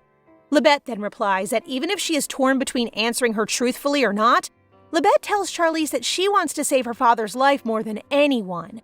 Thus, Charlize tells Libet that she knows that Libet is having a secret conversation with Katerina, and she also tells Libet that she already knows the Renotis family's current situation, which Charlize hints to Libet, while picking a flower, that she needs to look at the Marquise's estate. Next, when they go to the second floor, Libet instructs Ron to refrain from following her and Charlize since he is not needed. Ron then tries to protest, but Charlize looks seriously at Ron and slightly threatens him that if anything is to happen, she has her knight with her. Noah also emits a scary aura, leaving Ron scared. While they're inside the Marquise's room, Charlize notices that there is almost no furniture, which makes her think that the poison might have been given to the Marquise orally. Charlize then notices that the Marquise's hair tips are blue and asks Libet if it is natural. But Libet tells Charlize that the doctor said to her that it might be an effect of the antidote that the doctor prescribed. Hearing this, Charlize suspects that the poison is diluted in the medicine. Thus, she hands Libet the flower she picked and tells her to dip it in the medicine so that she can find out the truth.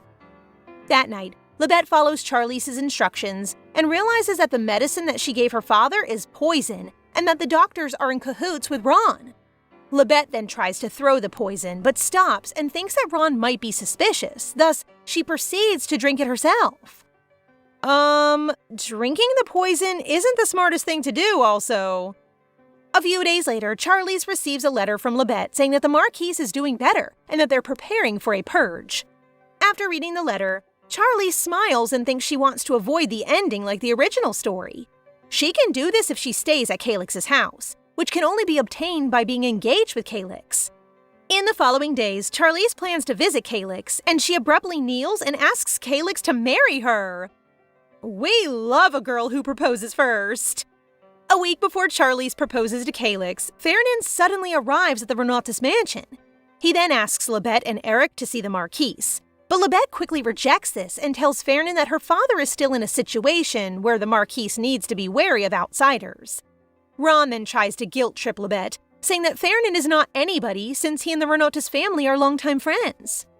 Libet then gravely reminds Ron that he is just a butler, and that even if their father has already regained consciousness, he has no right to dictate what to do, making her anxious. Libet then instructs Ron to show Fernan out. That's right, put Ron in his place. Outside, Fernan starts to panic and questions Ron about what happened and how things turned differently from what they planned. Fernan then remembers how the person who gave him the medicine assured him that once the poison is taken, it is impossible to wake up. The news of the Marquise's awakening spreads, thus those who betrayed him and his family panic and try to visit the Marquise. Meanwhile, Charlize warmly welcomes Sasha to her home and then proceeds to greet Calix. They make eye contact again, so she has a vision. In the vision, she sees a plan to assassinate Sasha on his birthday in a month. Charlize then realizes that the attacks will be fiercer since the Marquise regained consciousness, which is why her father wants her to stay with Calyx. Illudion is the second fortified castle after the royal palace. A few moments later, Sasha and Charlize are playing dress-up about the little hero and the brave princess because Sasha had informed Charlize that he loves that story. Since Sasha explicitly loves the scene where the brave princess looks for the little hero, they then reenact it. They also make Liban wear a dragon costume because of it. Oh, poor Liban. But Sasha is so cute, though. At night, Calyx reads Sasha a bedtime story. The story is about a long-lived dragon who wishes to meet the princess again if they are reincarnated, and the dragon promises to protect, love, and care for the princess. Noticing Sasha's droopy eyes, Calyx asks him if he already wants to sleep, which Sasha agrees to. After tucking Sasha in bed, they said "I love you" to each other. Next, in the corridor, Calyx comments to Liban that Sasha really had fun today with Charlize since he looks tired. He then teases Liban by asking what the three played that morning. Liban feels embarrassed and tells Calyx that it was nothing. In the following days, while having tea with Rosetta and Iran, Charlize realizes that she has been seeing Sasha for 2 days, and the Beast still has not responded, and has not visited Sasha for a long time.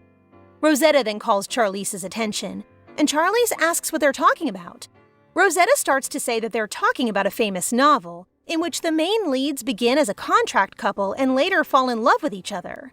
Rosetta then hands Charlize the book, and Charlize scans the pages. Upon scanning, Charlize starts to get an idea that she can ask Calyx to have a contract engagement with her, and then she can live at Illudion without any suspicions. Charlize then quickly tells her father she wants to be engaged with Calyx. Hearing this, Duke Reynat suddenly faints. After regaining consciousness, Charlize asks her father if he feels better, to which her father replies that he has already calmed down. Duke Reynat then asks Charlize why she suddenly wants to get engaged, since it is evident that she didn't want to get involved with Calyx before. He then assures Charlize that she doesn't need to lie to him. Okay, I love Dad's reaction. He's very straightforward with his daughter. Duke Reynat then starts to voice that he is a bit worried, but he knows that she is not a capricious child. Thus, he will trust her decision. Hearing this, Charlize feels warm and touched because of the affection that her father shows her. Charlize promises she'll find a way to live longer with her father. The day of Charlize's plan to propose to Calyx arrives. While they're eating at a high-class restaurant where only the elites eat, and where all the rumors in society start, Charlize suddenly kneels in front of Calyx.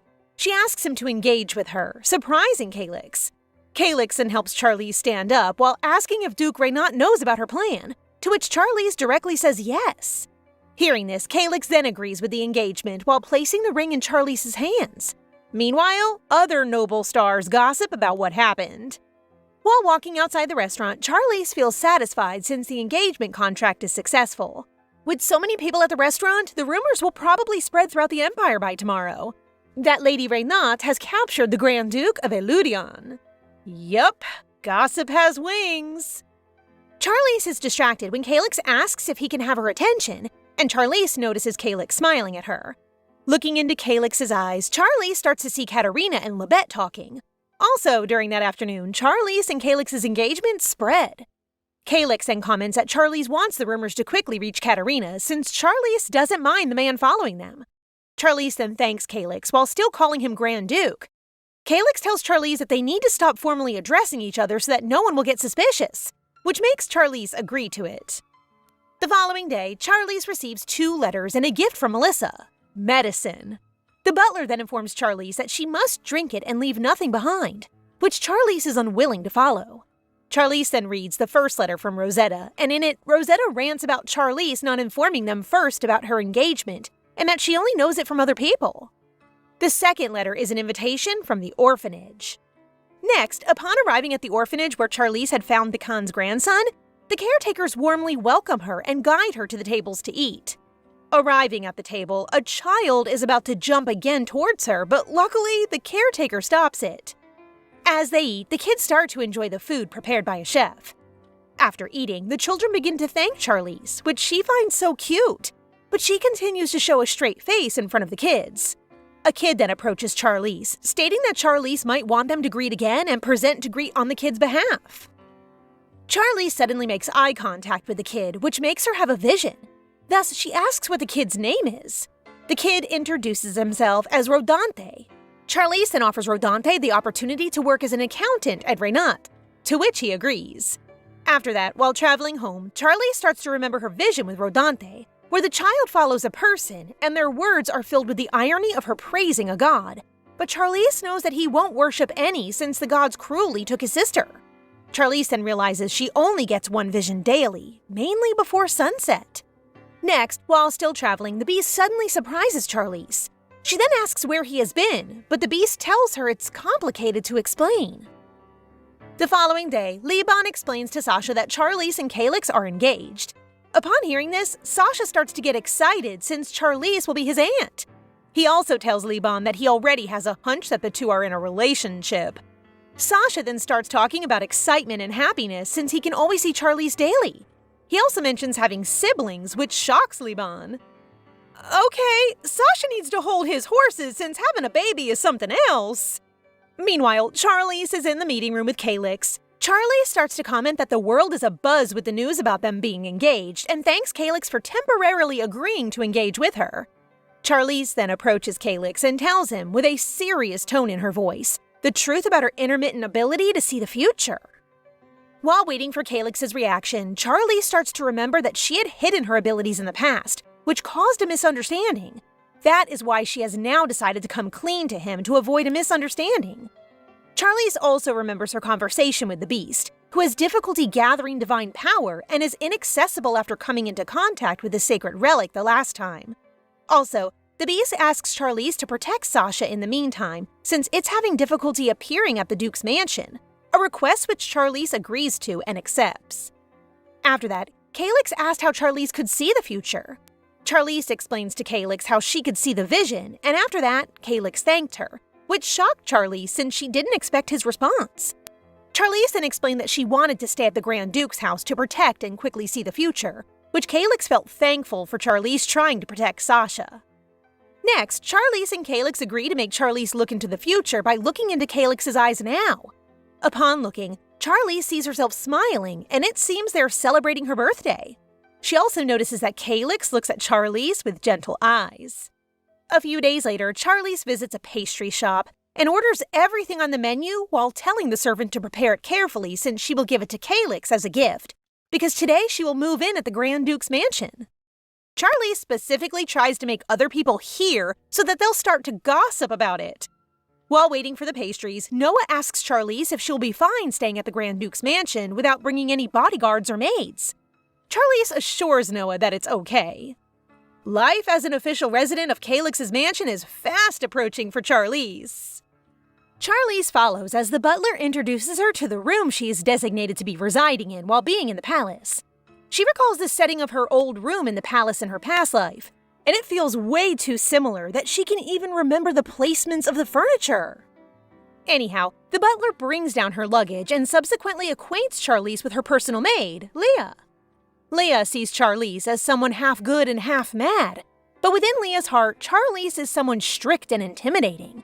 Hence, she slightly misconceives Charlize's body language as something scary. Talk about an alpha female lead!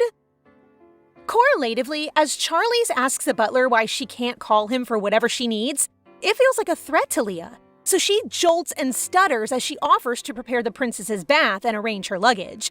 But Charlize refuses the offer and asks the helpers to prepare the desserts she bought a while ago for Sasha. Sasha sits eagerly beside Charlize as soon as the desserts are prepared. Charlize then introduces the cakes and pastries she's bought from the famous bakery in town and speaks gently towards Sasha about them. I just know that Sasha is giggling on the inside. Sasha, who is immensely attached to Charlize for her kindness, giddily takes a bite of the cake that the princess feeds him. Seconds later, his eyes glisten in excitement and joy as he compliments the flavor and taste of the cake. Just like what I thought. They then proceed to the other desserts until Charlize notices the Grand Duke not touching his share. He's not eating the desserts until the princess asks him about his preference. After much thinking, he tastes the desserts while he releases a cheesy line to let others believe his engagement with the princess to be real. She tries to shrug off the cringe until they finish dining. Later on, Liban accompanies Sasha somewhere while Charlize and the Grand Duke converse through the hallway. Curious enough, the Grand Duke asks Charlize if she ever regretted leaving the Duke's mansion. An idea pops into her mind to alleviate her reputation. She reasons out that it is a sort of retribution to stay in the Grand Duke's place from all the time she bothers him. He then shifts the mood and the topic to the postponement of their engagement so as to avoid the future that Charlize saw. Arriving at an agreement, they both want to focus on protecting Sasha more than anything as of the moment, which the two see as the more important matters as of right now, and rightfully so. They then accidentally encounter Sasha and Liban in the corridors, and immediately turn lovey-dovey and sweet. Sasha, as an innocent child, gullibly believes their stunt at some point. Soon enough, Charlize confuses herself of whether what happened was just a dream when she wakes up beside Sasha the next day. Hours later, they meet Rodante, a 14-year-old child from the orphanage that Charlize helped a few years back. Somewhere in Sasha's heart, a frustrating feeling lingers as he wonders if his Aunt Charlize is meeting a new friend again, like how he met her. Our jealous little boy! Sasha and Charlize meet with the Lianta Guild and the young boy. At this juncture, Charlize stands up and tries to blabber words to herself while pacing and offering more helping ideas to Rodante. Her offer stops as she sits close to Rodante, almost just inches away from the young boy's face. She stares at him as if learning his features. Little did anyone know, she's actually trying to foresee Rodante's future, but she fails. Charlize, in her mind, desperately wants Rodante to be on her side in order for the story to flow as she plans. As a result, she tries to become someone he feels indebted to, hopefully making him side with her in the future. Hence, she bolts up from the couch holding up Sasha as she subtly hurries to leave. Meanwhile, in the carriage, Sasha continues to gaze at Rodante's face while the vehicle moves. Noticing such, Charlize asks him about it, and he quickly shakes his head as he props up to an upright position. Sasha looks less energetic today than the past days, so Liban tries to speak with the butler and Charlize about it and attempts to figure out what's going on. The boy is sulking, eh? A little while later, the princess shares about their meeting with the young boy she helped years ago and is now part of the Lianta Guild. Then, minutes after, a conclusion arrives in Liban's mind. He thinks that Sasha is frustrated for being aloof and isolated from friends right after he was banned from going out due to the accident at the lake. They then panic a little as to how to lift up the heir's mood. Charlize begins to speak about ideas, including kids that she can introduce to Sasha to let him make new friends. The next day, with high hopes, Charlize raises both her hands to symbolize her perseverance to read Calix's future despite her failure yesterday. But as soon as she knocks on the Grand Duke's office door, no one answers her greetings. She then tries to lean on the door in an attempt to know if someone was truly there. Yet what surprises her is the sudden opening of the door, making her lose her balance. Because of that, she falls into Calix's arms. Realizing what has happened, she tries to bolt away from him and apologizes for running away suddenly, while the Grand Duke apologizes for not receiving her properly. Just like a scene from the movies. And still, Charlize's body feels heavy just seconds after she falls into Calix's grasp. A dream becomes vivid as she goes unconscious. A sight of her past self with the Grand Duke in his office. Calix tries to stop Charlize from using the poison on Irian. As he continues his explanation, he struggles to finish his sentence because Charlize cuts him off with her pitiful, villainous lines of obsession and desperation. She then realizes that these dreams aren't exactly what happened in the past. She begins to panic as she starts to realize that it seems like she's borrowing someone's point of view. Ooh, things just got more dramatic. Charlize needs to come back home to the Duke's mansion to have herself checked by a doctor since she has fainted twice in a row already. The Grand Duke is about to call the doctor to come to the palace, but people will think wrongly of it and will assume what they want about the health of the nobles, especially since both of them are in their engagement phase. Hence, without a choice, Charlize comes back home and greets her father. Her father almost bolts towards her like lightning and begins to cry in front of her, asking where it hurts or where she feels bad or worse. What a cute father and daughter relationship we have here! She stops him from being overdramatic, hence a sudden change in mood occurs. Her father demands the private doctor to come in and examine the princess. So as the princess lies down on her queen-size bed, the examiner meticulously notices the small differences in the princess's condition, including her skin color, the texture of her hair, and even the slightest increase in heart rate. Right after, the doctor enters the room almost frantically. He then delivers the news that the princess's labs are good and she's in great condition. However, her father demands another round of testing because he does not believe that she's okay when his little princess has fainted twice already. The doctor and the Duke continue to converse, right until Charlize stops them from giving her another round of exams again. She explains that all that is happening is perhaps because she's falling in love with the Grand Duke. Ha! You got us there, Charlize. What a silly excuse to shut up everyone. She makes it sound so real that her father gives her a soulless expression, almost collapsing from what he's hearing. But because of what she said, no one argues and all goes calm. At night, she decides to stay in their mansion and come back to the Grand Duke's place in the morning. Not only because it's already dark enough to travel, but she's also worried about her father's reaction a while ago. More importantly, she ponders on the need to find out why she keeps fainting these days. Suddenly, the cute beast appears in front of her, floating. The beast followed her energy so to speak with her regarding the relic that Charlize activated. It seems to have a connection to her fainting episodes, and so she suspects that if it were just a coincidence that every time she faints, the relic activates, perhaps it is indeed magical. Moreover, the beast just informs her that he came to check up on her and Sasha. It then reminds the princess to stay healthy until he regains more of his power and strength before he disappears and fades away. Then, Charlize feels an eerie discernment, a sentiment of killing or potentially a feeling of assassinating someone, a familiar sensation. Oh no, danger is coming! She immediately ran to Leah, her helper's room, so she could conduct her plan of catching whoever's up to assassinate her. Will Charlize successfully protect herself and defeat the enemy? We can all just hope! In Leah's room, Charlize calmly initiates her plan. She knows that someone, potentially the assassin who followed her from the Grand Duke's place up to her mansion, is also initiating his plans as of the moment. Leah, on the other hand, is confused as to why the princess suddenly barged into her room to sleep beside her, stunned enough to even ask the princess's purpose. Nonetheless, a short period of silence envelops the room. Charlize prepares for the man as she covers herself fully with the blanket, leaving Leah's body half covered. Before the man can even strike his sword towards the princess's side, she already has her sword on his neck. The assassin is baffled by this occurrence that he can only lie flat on the floor in defeat, failing to do his job. And right on time, Noah arrives, coming from the door and wondering what the commotion was all about. He asks the princess what she was doing to a masked guy, and she just commended Noah for doing what he was told prior to the attempted murder. In the dungeon, Charlize faces the assassin and hands him a piece of paper. She wants the assassin to give the paper to whoever commanded him to kill her. As soon as she is done, she leaves after telling Noah to free the assassin. Days have passed and nothing is really happening. She even pretended to her father as if she hadn't caught the assassin. And due to the previous incidents, Charlize granted Leah a vacation to rest before returning to the Grand Duke's mansion. During those days, she just plays with Sasha. Charlize is already at the Grand Duke's mansion, and they're planning to throw a grand party for Sasha. After the planning, Charlize has only decided now to tell the Grand Duke regarding the past events that happened upon her. She tells him about the recent incident of attempted assassination when she was still in Rodante. And now, knowing who's behind all these, she's planning to kill the mastermind. Things just got more and more interesting. I can't wait to see how things unfold and how the princess will protect herself from the enemies. Surely the Grand Duke will be all out in helping her. A new day unfolds as Charlize and Calix stroll through the bustling shopping district of the capital. On the surface, their mission is simple: find a present for Sasha.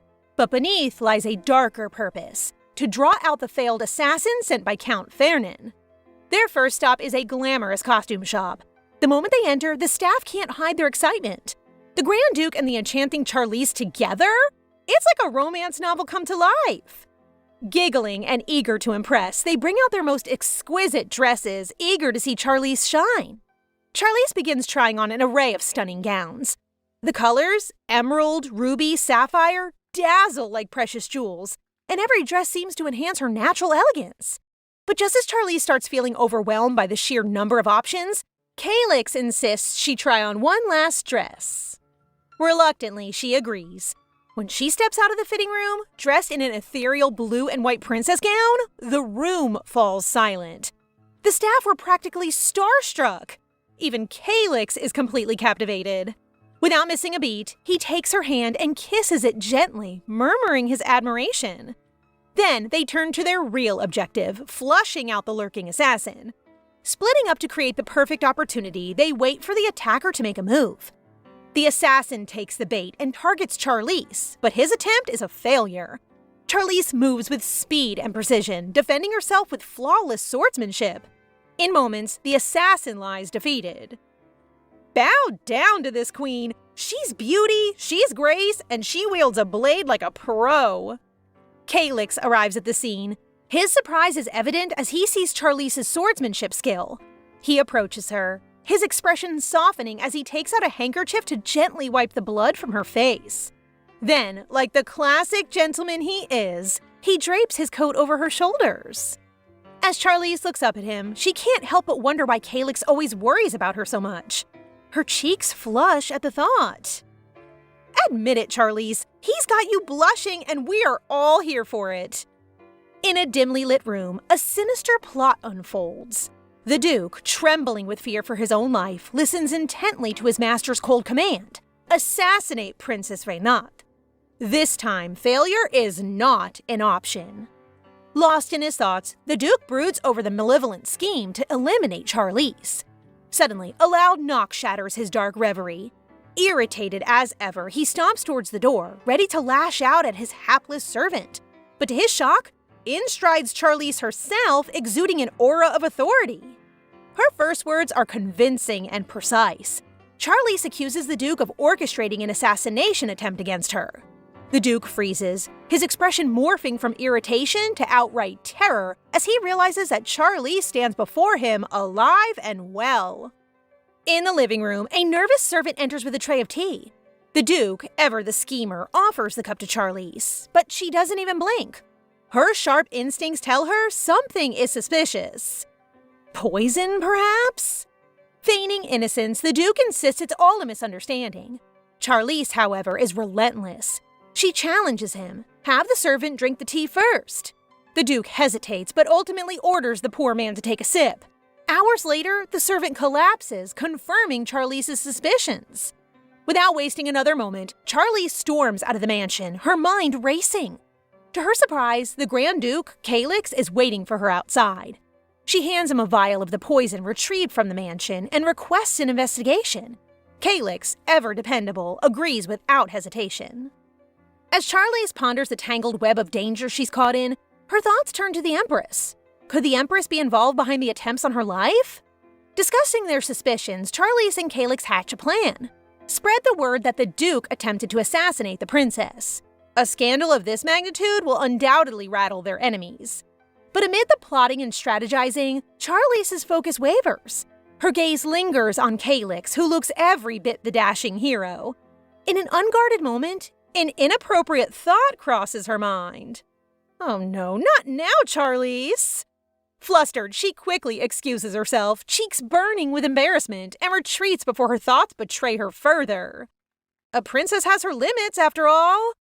At the Empress's palace, Charlize and Sasha join the Empress for a seemingly innocent tea session. As the trio settles in, the Empress casually inquires about Sasha's birthday wish and mentions preparing a gift for Charlize's engagement.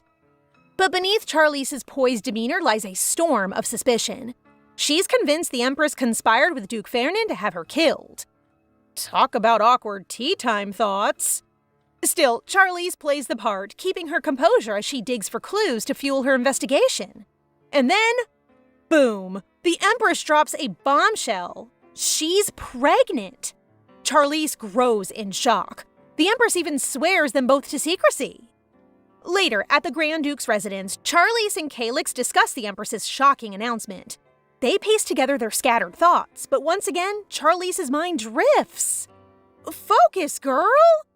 Embarrassed by her wandering attention, she swiftly wraps up the conversation to excuse herself. The next day, Charlize pays a visit to Rodante, the illegitimate son of a count. Rodante is baffled by this sudden royal interest. What could the princess possibly want with him? Rodante, however, harbors a dark secret. He possesses magical powers and uses them to illegally manufacture and sell holy water. As Charlize speaks, his mind drifts to his painful past, being adopted into a mansion he despised, the loss of his beloved sister, and the discovery of his powers as a means to survive. He's heard his fair share of unflattering tales about Charlize, but never cared enough to pay them any mind. Now, her visit has him on edge. Charlize surprises him by offering him a position at the Reincarnation shrine. She ends the conversation with a parting piece of advice. Take good care of yourself. However, Rodante interprets this as a veiled threat. Unbeknownst to him, Charlize has already glimpsed his future and is secretly strategizing ways to save him from his fate. Yes, Queen, we love an MC who's smart. On a fateful day, Rodante finds himself in a life-threatening situation, running for his dear life when, out of nowhere, Charlize swoops in to save him. She catches Rodante red-handed in his illegal dealings. Despite this, she offers to be his guardian. Naturally, she demands an explanation, and Rodante hesitantly bares his heart. His shady schemes aren't born out of greed, but a desperate attempt to reunite with his long-lost sister. Touched by his story, Charlize proposes a deal. She'll help him find his sister if he agrees to abandon his wicked ways. Rodante, overwhelmed with gratitude, accepts her offer. After parting ways with Rodante, Charlize dives straight into another challenge with her squad, planning Sasha's birthday celebration. The gentlemen throw around grand ideas for gifts, from extravagant treasures to rare sapphires for the former prince. Meanwhile, Charlize suddenly realizes she's been so busy lately that she hasn't prepared anything. Oh no, the princess is panicking! As the men proudly flaunt their lavish gift ideas, Charlize grows increasingly uneasy. Sapphires? Seriously? How's a girl supposed to top that? Determined to give Sasha something truly special, she rallies the ladies for a brainstorming session. Amid the flurry of ideas, Irian suggests a clever plan. Why not ask Sasha directly, but discreetly, of course, about what he wants? Fueled by this suggestion, Charlie seeks out Sasha and cautiously tries to uncover his birthday wish. What could our boy want? Something sentimental? Something priceless? Stay tuned, because this princess is ready to deliver. Sasha tells Charlize that he feels touched after learning that Charlize is giving him a birthday gift, since he's never received one before. Thus, he tells her he likes anything since the gift holds the giver's heart. Oh, what an innocent boy! Hearing this, Charlize hugs Sasha and starts to get emotional while commenting that his thoughts are praiseworthy. This is why she becomes determined to give Sasha the gift he most likes, even with a piece from the future. After a while, Calyx arrives and reminds Charlize about their appointment, after which Charlize quickly bids goodbye to Sasha. Next, alone in the office, Charlize starts to look at the future again by holding Calyx's hand naturally, as she is used to. Charlize starts to see that Calyx is wounded and realizes that it may be the result of Calyx intentionally revealing information about the relic he's looking for. Because of this vision, Charlize realizes that they are still targeting Sasha. Seeing Charlize's face, Calyx asks her concerningly if she's okay. Thus, Charlize confronts Calyx, saying that she saw him injured in the future and that he intentionally revealed the relic's information. Hearing this, Calyx stands up, commenting that it is their only plan to succeed, confusing Charlize. This is why Calyx explains that they need to be alert since Sasha's birthday is near. He also shares with her that he prepared something in advance while showing her the sacred relic for the safety of the two people wearing it, and that he plans to use it, although Sasha will never allow it. Charlize realizes that her vision will happen during Sasha's birthday celebration. She also realizes that dark magic can only be activated when a price has to be paid, and relies on the caster's mana. However, it is a one-time use, so it doesn't leave any traces of the caster. Also, it can be executed without attending the party, and it was the same case when the young Master Bayer fell ill. That night, Noah reports to Charlize that the search for Rodante's sister will soon have a result. But their talk is cut short when Sasha peeps at her door while asking Charlize to read him a bedtime story while looking so cute, which she agrees in a heartbeat. Time passes quickly. The day of Sasha's surprise birthday party arrives, and everyone is busy and excited about the party. After arriving at the dining hall, Sasha is surprised to see that everyone he loves is there to celebrate his birthday. Sasha innocently tells Charlize that he didn't prepare anything for them, but they assure him that he doesn't need to do anything since it's his birthday. While Sasha is still speechless and overjoyed, they sing him the birthday song while presenting the cake for him to blow. After making a wish and blowing out the candle, Charlize notices that Sasha is starting to cry because he can't contain his happiness and starts thanking everyone for celebrating his birthday. Charlize approaches and comforts Sasha, realizing that no matter how mature he acts, he's still a child. He then starts to lighten the mood by announcing it's gift-giving time. Everyone starts to give their present, overwhelming Sasha. Next, while Sasha is still surprised by his gifts, Liban starts to ask him but notices Sasha being reluctant to answer.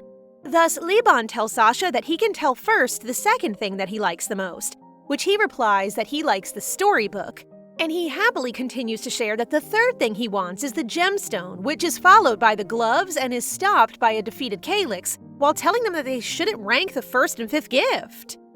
It looks like Calyx and Charlize can't accept that their gift is not the first pick of Sasha. After Charlize tucks Sasha in that night, she quietly leaves Sasha's room. As she closes the door, she instantly sees Calyx waiting outside, and then invites her to look out the window. While they stand silently beside each other, Charlize realizes she'll fall in love with him. However, the cracks are approaching now as if it were a warning to her naive heart. Every guest arrives with incredible, cute, and grandiose decorations on the day of Sasha's birthday ball. While Calyx and Sasha and Charlize are busy welcoming the guests, Charlize overhears people criticizing her about finally getting her wish to be beside Calyx. Still, she stops talking since she doesn't want to ruin the celebration. Next, after Calyx thanks the guests for attending the party, the guests started to give their gifts to Sasha, and Lucas was one of them.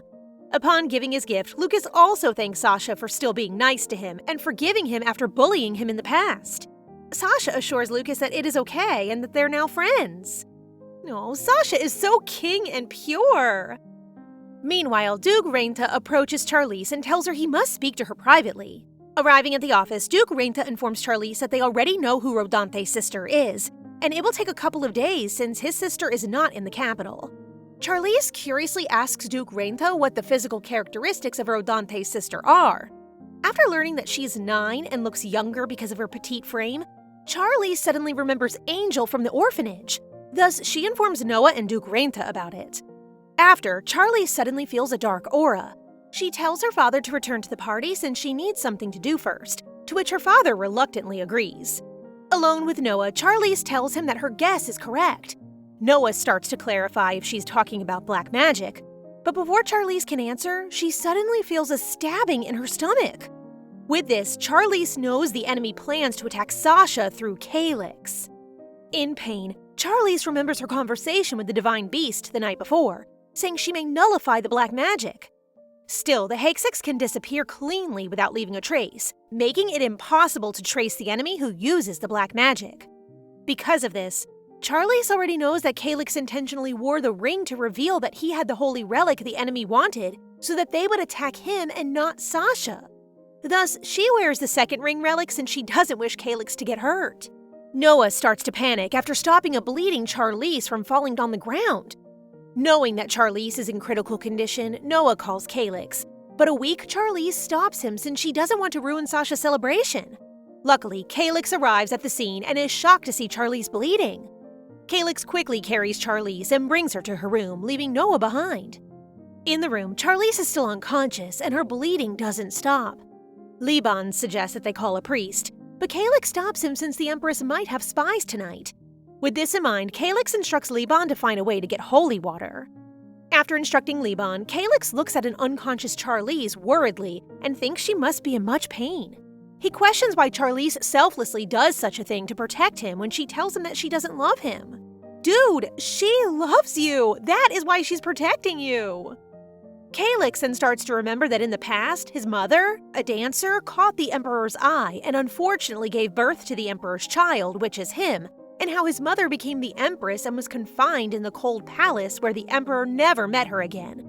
Thus, as the years pass by, he always knows that his mother seems to want freedom. Because of this, his mother left him at a young age, but as his mother attempted to escape, the guards killed her because they thought she was an intruder. But then the Emperor confirmed that the beautiful intruder was, in fact, the Empress. After Calyx's father died, his older brother returned and became the Emperor. At first, Calyx thought his brother would hate him, but his brother welcomed him and treated him as his family. That is why, when he died, Calyx promised that he would find his son and protect him with his life. Calyx starts to remember his first meeting with Charlize and realizes that as time passes, even if he gets everything he wants, Charlize is the only thing Calyx can't get since he doesn't want her to be entangled with the problems he already has. Staring at a weak Charlize, Calyx says he still wants Charlize to love him. Meanwhile, at the peak of Reincarnation, Rodante sees Noah rushing towards him. Noah tells Rodante to let everyone leave for a moment, which Rodante follows. Alone, Noah informs Rodante that Charlize is seriously injured. It seems dark magic hit her, and since the caster can't be found, they must act discreetly to obtain holy water. Hearing this, Rodante instantly tells Noah to bring him immediately to Charlize. Next, upon arriving at Charlize's room, Noah introduces himself formally to Calyx, who remarks that he has already heard from him and starts to question Noah's real intention, since he's one of the Empress's people also at the scene when Charlize faints. Still, Noah assures Calyx that his loyalty is now with Charlize the day she saved him, which is why he wants to save her now. Noah then introduces Rodante and shares with Calyx that Rodante can help by using his divine power. Rodante approaches Charlize and assures Calyx that he will do whatever it takes to heal Charlize. As Rodante starts to heal her, Charlize surprisingly awakens, which relieves everyone. Calyx then approaches worriedly and asks Charlize how she's feeling.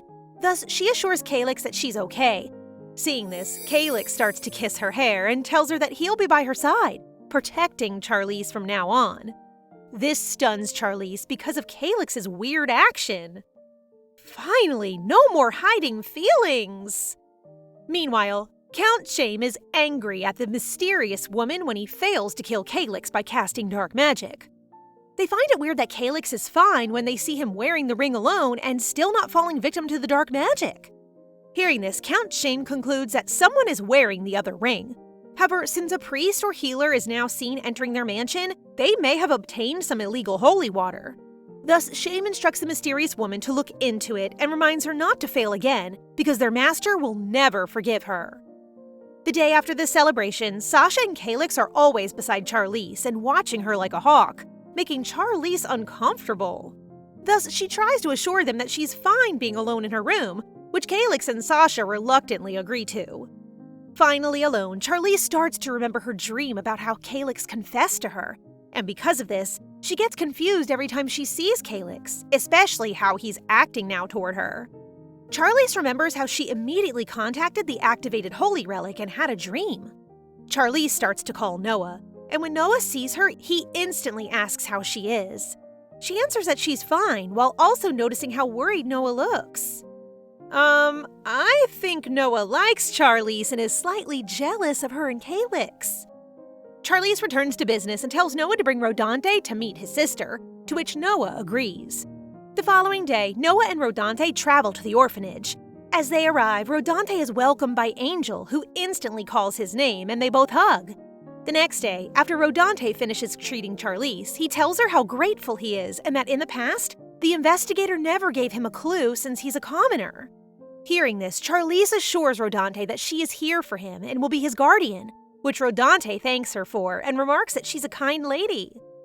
When Charlize is trying to get a vision about Calyx's future by holding his hands, she instantly sees Liban reporting to him about the traces of dark magic. Still, she is quickly cut, which makes Charlize feel confused about how she can get information with only that. She sadly looks at Calyx and tells that she can't correctly see the future, and Calyx assures her that it's okay. Next, Calyx tells her that as they are investigating, there are no traces of the Black Magician anywhere inside the banquet hall during the party. With this, Charlize also tells Calyx that Duke Lynx is chipping away at his mansion due to health issues. Calyx also shares that the Pope, the head of the temple, is still unconscious, and the temple has begun to decay rapidly. Hearing this, Charlize curiously asks Calyx if the tuberose might poison the Pope, to which Calyx replies that it might be possible. With this in mind, Charlize realizes that they need to finalize the contract with the Divine Beast. Thus, she suggests to Calyx that Sasha become the contractor of the Divine Beast, since Sasha already came into contact with it during his fall at the lake. Calyx then agrees to Charlize, which she quickly calls the Divine Beast to meet them. The Sacred Beast shows up in front of Charlize and Calyx, and when Charlize is introducing the Divine Beast, it then comments on how short his introduction is. That is why Charlize begins again, while adding praises during her introduction to Calyx. Next, after sharing their plan with the Divine Beast, it informs them that he has already forgotten what is written in the contract, so they all plan to research it. The next day, Calyx shows Charlize the papers regarding the contract. She innocently comments that Liban must have been tired by finishing this, But Calyx jealously tells her that he did the research and Liban is on vacation. As they read the past contract, they see that the last condition is confusing. However, after reading it, Charlize realizes that it may also relate to the previous life in which Sasha awakened from a near-death experience to become a contractor for the Divine Beast. She instructs Sir Arish to go to social clubs and collect stories, to which he reluctantly agrees. Meanwhile, in Calyx's office, he confronts Liban about whether he likes Charlize since she always looks for Liban. Hearing this, Liban concludes that Calyx is jealous. Oh yes, he is. After noticing that Calyx is acting like an adolescent boy who is acting like a girl, Liban realizes that Calyx is jealous of him, so Calyx starts to pretend to be calm. Liban looks at Calyx and is surprised since they never thought to see such an expression on Calyx's face. Meanwhile, Charlize is enjoying her tea with Sasha.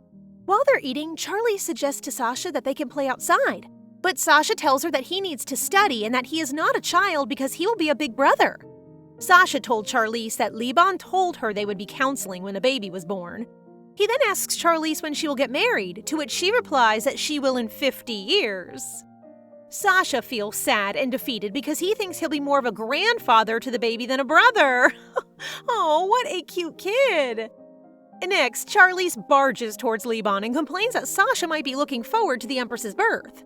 But then Liban corrects her and tells Charlize that Sasha is talking about Charlize and Calyx's future baby, which shocks Charlize since she told Sasha that she plans to marry in 50 years. The day of the hunting festival arrives, and Peony Tatis introduces herself to Charlize, making her suspicious since she is now friendlier than in her previous life. Their conversation becomes distant when Rosetta joins in, making Peony leave them. I think she's the dark magic caster during the birthday celebration. Next, alone together, Rosetta comments about Peony suddenly joining the hunting festival. Everyone starts to welcome the Emperor and Empress as they arrive at the hunting place. While they clap, Charlize hears one guest talking about how the Empress might announce something special. Thus, Charlize asks Calyx if Katarina will announce her pregnancy, to which he replies that it's possible. Meanwhile, in Duke Reinta's sight, Charlize is so busy with Calyx that she can't even pay attention to him, making him sad. Then Charlize suddenly notices her father and asks him if she can come on the hunt today. She makes an excuse that she wants to see her father's skills up close, which makes Duke Reinta instantly agree. Next, while they're starting, Charlize suddenly sees dirt on Calyx's face. She immediately touches it, but everyone is shocked because of her actions. Trying to hide his blushing, Calyx tells Charlize that it is a mole, but she can always say it is him, but better in look. It looks like Duke Reinta will have to attack because of these two lovebirds. While composing herself, Charlize remembers her vision while touching Calyx, where a woman tries to hurt Rodante. Next, an enormous explosion happens while they prepare to go deeper into the forest, shocking everyone at the hunting grounds. Meanwhile, Angel is running towards Rodante to tell him about her strange dream of a woman. Hearing this, Rodante realizes that they have the same dream. Thus, he instantly realizes that Charlize might be in danger. Rodante quickly reports to Noah and tells him they must go to Charlize. Calyx starts instructing the guards to protect the Emperor at the hunting grounds. While everyone is busy, Duke Reinta approaches Calyx and asks if he has seen Charlize since she's nowhere to be found. Hearing this, Calyx quickly went back to the forest to look for Charlize. A little while ago, in the west of the forest, Charlize was walking in the forest while remembering where Sasha got lost in her previous life. While looking for that specific space, Charlize noticed the pitch-black soil. When Charlize starts to get a sample of the pitch-dark soil, she notices that the wound she acquired during the birthday banquet hurts. Thus, it might seem related to black magic. Meanwhile, as Noah and Rodante are in the forest searching for Charlize, they meet Peony, who makes Rodante a little scared. Peony then starts to comment about Rodante being emaciated and haggard. Noah notices that Rodante is scared, so he hides Rodante at his back and questions Peony why she is roaming around instead of evacuating the forest. Hearing this, Peony questions Noah and tells Noah that he is the suspicious one since he is a traitor who fled from the Marquis of Tatis and is a faithful dog abandoned by Katarina. Noah tries to advance while telling Peony that they still need to look for Charlize. But then Peony starts to fire lightning at him, and Noah realizes that Peony is responsible for the forest explosion. After Peony again starts to lure Rodante back to the Marquis of Tatis, he rejects her, which angers Peony. Thus, she begins to shoot back at Rodante, but luckily, Charlize suddenly arrives and pulls Rodante away. Next, when Charlize regains her composure, she tells Peony to leave the child alone. But Peony laughs while looking at and injures Charlize, telling her that she should not be calm since Charlize won't survive if she falls victim to the black magic. When Peony is about to attack Charlize, Calyx appears and shoots Peony, who is shocked. She talked too much, and that's what happened. Knowing that she will die soon, Peony starts to laugh and tells Charlize not to get complacent with the formless, since it is after her, leaving Charlize confused. After the unprecedented and suspicious encounter with Marchioness Tatis and the occurrence of her death, the Western Forest is completely sealed off by the Imperial Guards, and the priests have accompanied the Emperor back to the Imperial Palace for his safety. Eventually, Charlize speaks with Archduke Calyx about how impossibly coincidental it is for that turn of events in the forest a few hours back. Then, she contemplates on the possibility that perhaps, all along, the Marchioness must be targeting Charlize herself by baiting Noah and Lucas. Whoa, that's actually a smart hunting move right there. Assuming so, she remembers the Empress's troubled face at the beginning of the hunting competition. Perhaps this has something to do with the dangerous scene a while back. Hence, she comes home to ask the two boys what clues they can offer. At home, she comes into little Lucas's room. She already knows that Noah is one of the Empress's subordinates. That's why she's trying to connect what information she has. Lucas reveals Marchioness Tatis's ability to manipulate someone into doing anything just by knowing their real name. This puts Charlize into a deeper thinking that perhaps the Imperial family do not know about the Marchioness's involvement with black magic. On the flip side, her father tries to eavesdrop, sticking his ear by the door and being assisted by his subordinate while the maids look at him confused and helpless. Later on, Archduke Calyx arrives and immediately speaks of the topic with Charlize. He assumes that the Imperial family is instead suspicious of Charlize's group, who got out of the forest last. With tantalizing eyes, Calyx looks at Charlize, hoping he does not lose sight of her. Flabbergasted by his flirting, Charlize escapes the scene as she shortly bids goodbye. Calyx grabs her hand and asks her to foresee the future so they can prepare and prevent any harm. Bro, are you flirting? Suddenly, the cute Divine Lord floats out of nowhere as he hurries to find Charlize because of the unique and augmenting energy from the West. Hence, he comes to form a contract immediately. But before that, she delivers the news about Sasha's 3 terms to his contract. These are outbounding divine power, direct royalty proven by blood, and the prophecy that he shall obtain something on the day of God's revelation. However, forming a contract with Sasha's underdeveloped body can only lead him to death. So Charlize forms the contract in the meantime as she stands firm in protecting Sasha despite risking her life. As the cutesy divine beast completes the contract with Charlize, the beast reminds to keep her words of protecting his master with her own life. She looks at the back of her hand and sees the glowing sigil. In the ensuing days, the Imperial Night Order continues its investigation on the hunting festival's dangerous inconvenience. However, they have failed to prove anything yet due to the lack of evidence and the disappearance of Marchioness Tatis's dead body. Furthermore, Charlize nor Calyx failed to disclose to the Imperial family that Marchioness Tatis is a black magician due to lack of proof, which is why the case is instantly closed. However, the people are spreading word about black magic as the reason for the incident. They are soon dealt with by using the temple to calm the people and prevent possible haywire.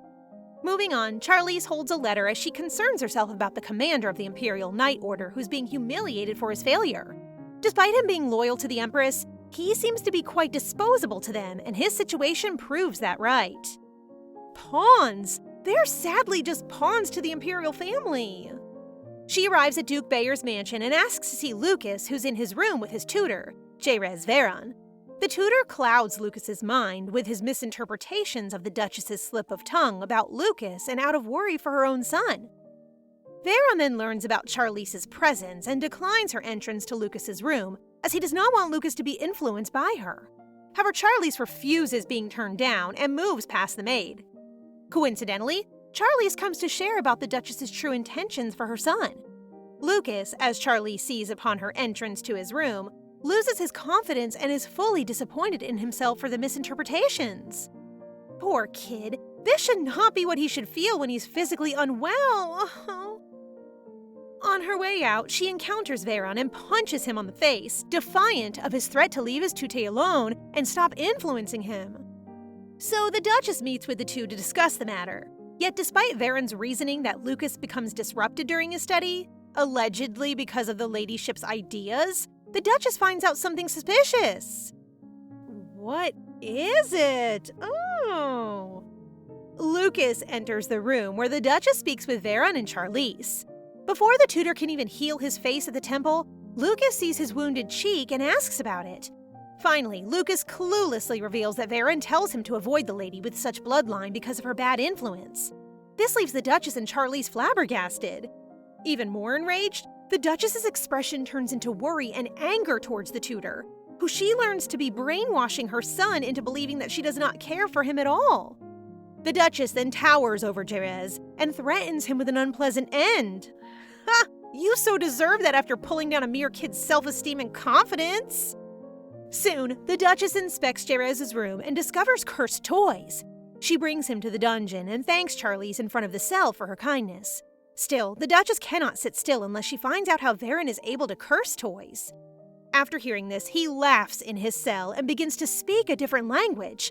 While he continues to verbalize enchantments, Charlize's wounds from her encounter with Marchioness Tatis at the hunt begin to react. It then sinks into her that perhaps Varen is also a black magician. When the enchantment is complete, Varen's magic is neutralized by Charlize's divine power, leaving her guessing and Varen confused. Days later, Charlize comes to the temple to learn how to manipulate divine power. Then, as she accidentally touches her sigil, the divine beast pops out of nowhere. Consequently, she comes to see Lucas to learn how to use divine power so she can stop black magic. But she soon realizes that Lucas is a prodigy. Yikes! You have to be fated to do divine power to understand a genius's mind!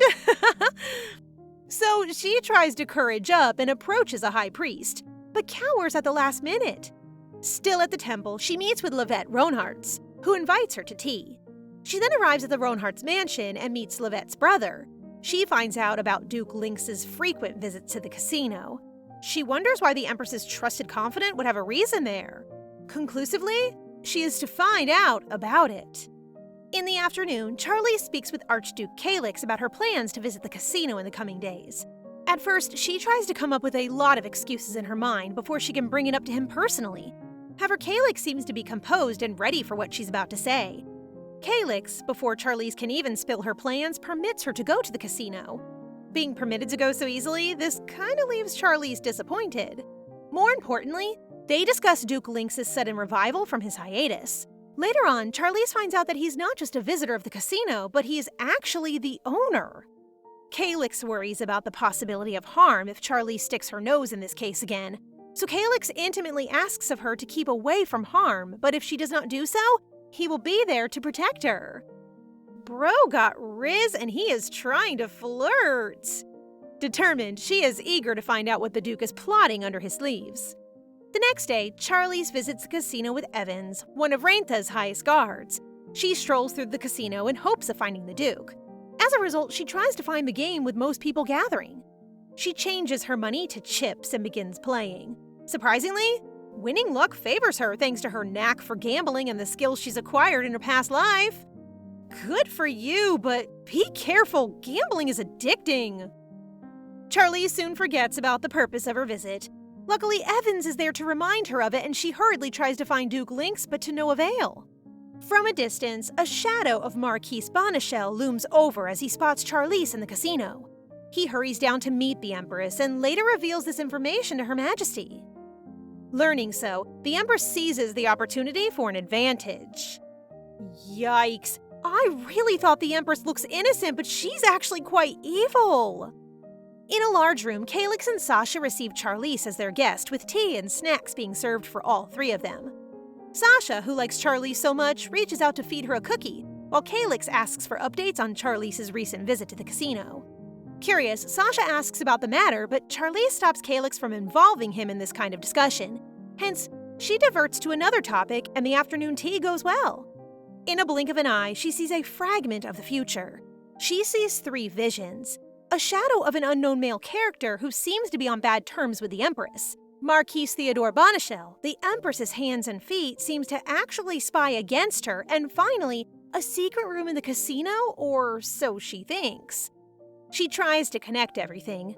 Calyx repeatedly tells Charlize to be careful on her investigation and that he himself would be looking for information to keep her from further harm.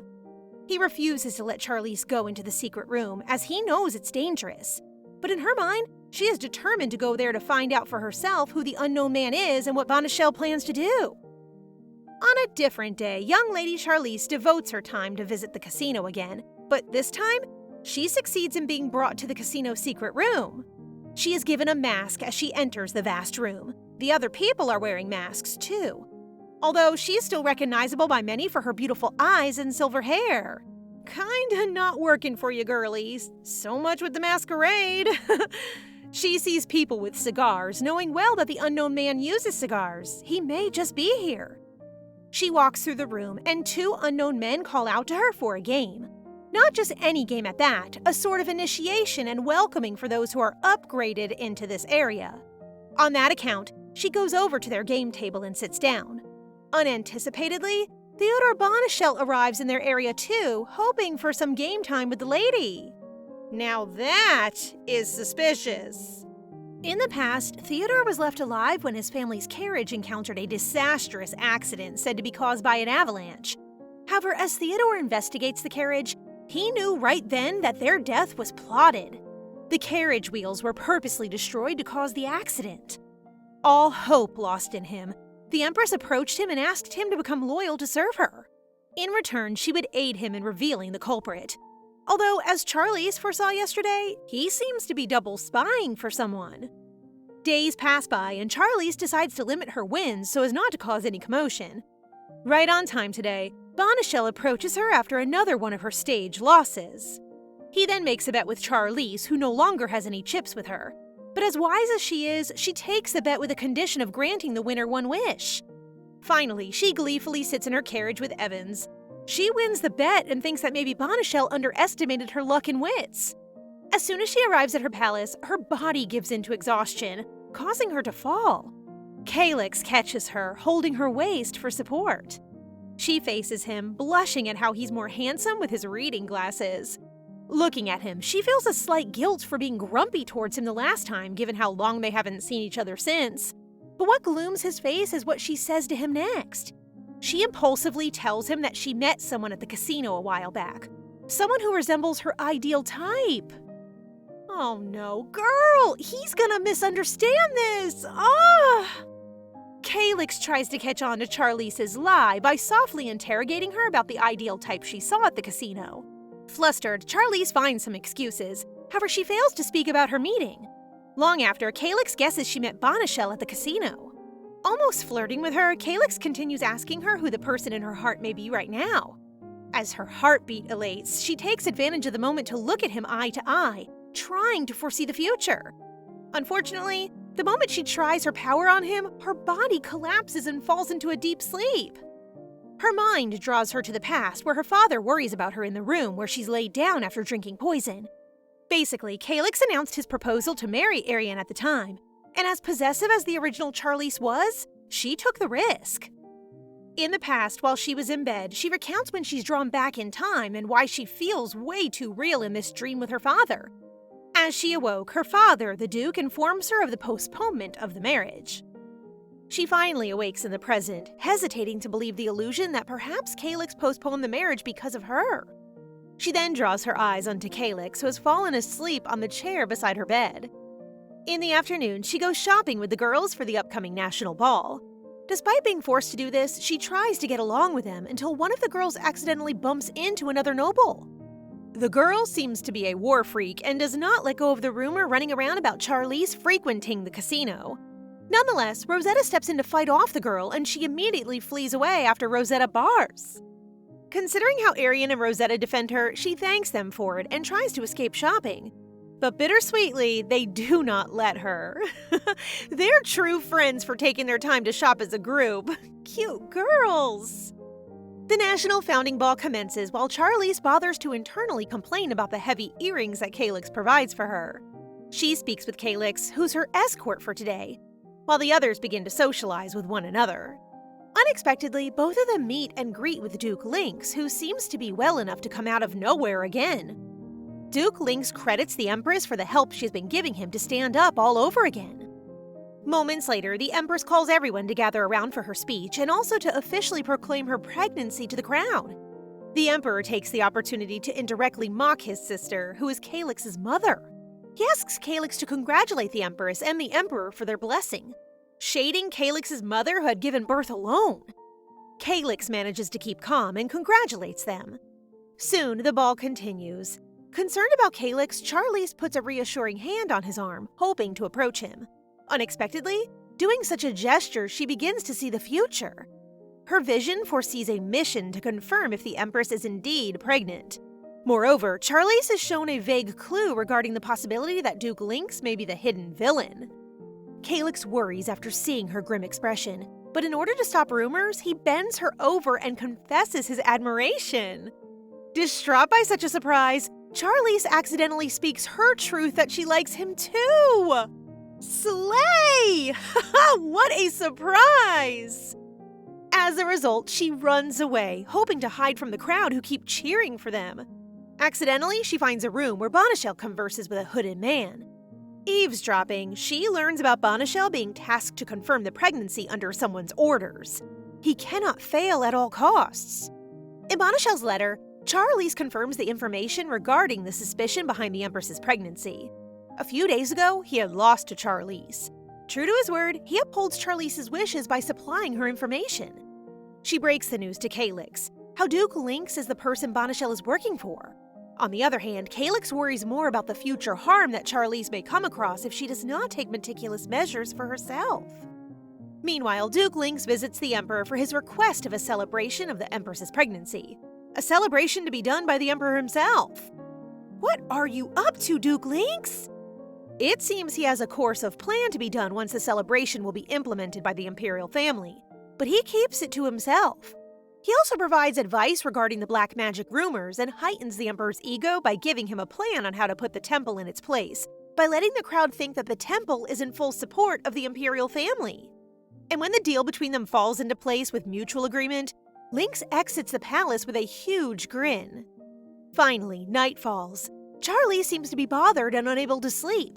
Suddenly, a knock on the door is heard. Turns out it's Sasha, who comes to her room because he misses her. Aw, cute kid. Sasha then makes it known that he's learned about the confession his uncle Calyx and Charlize made at the banquet.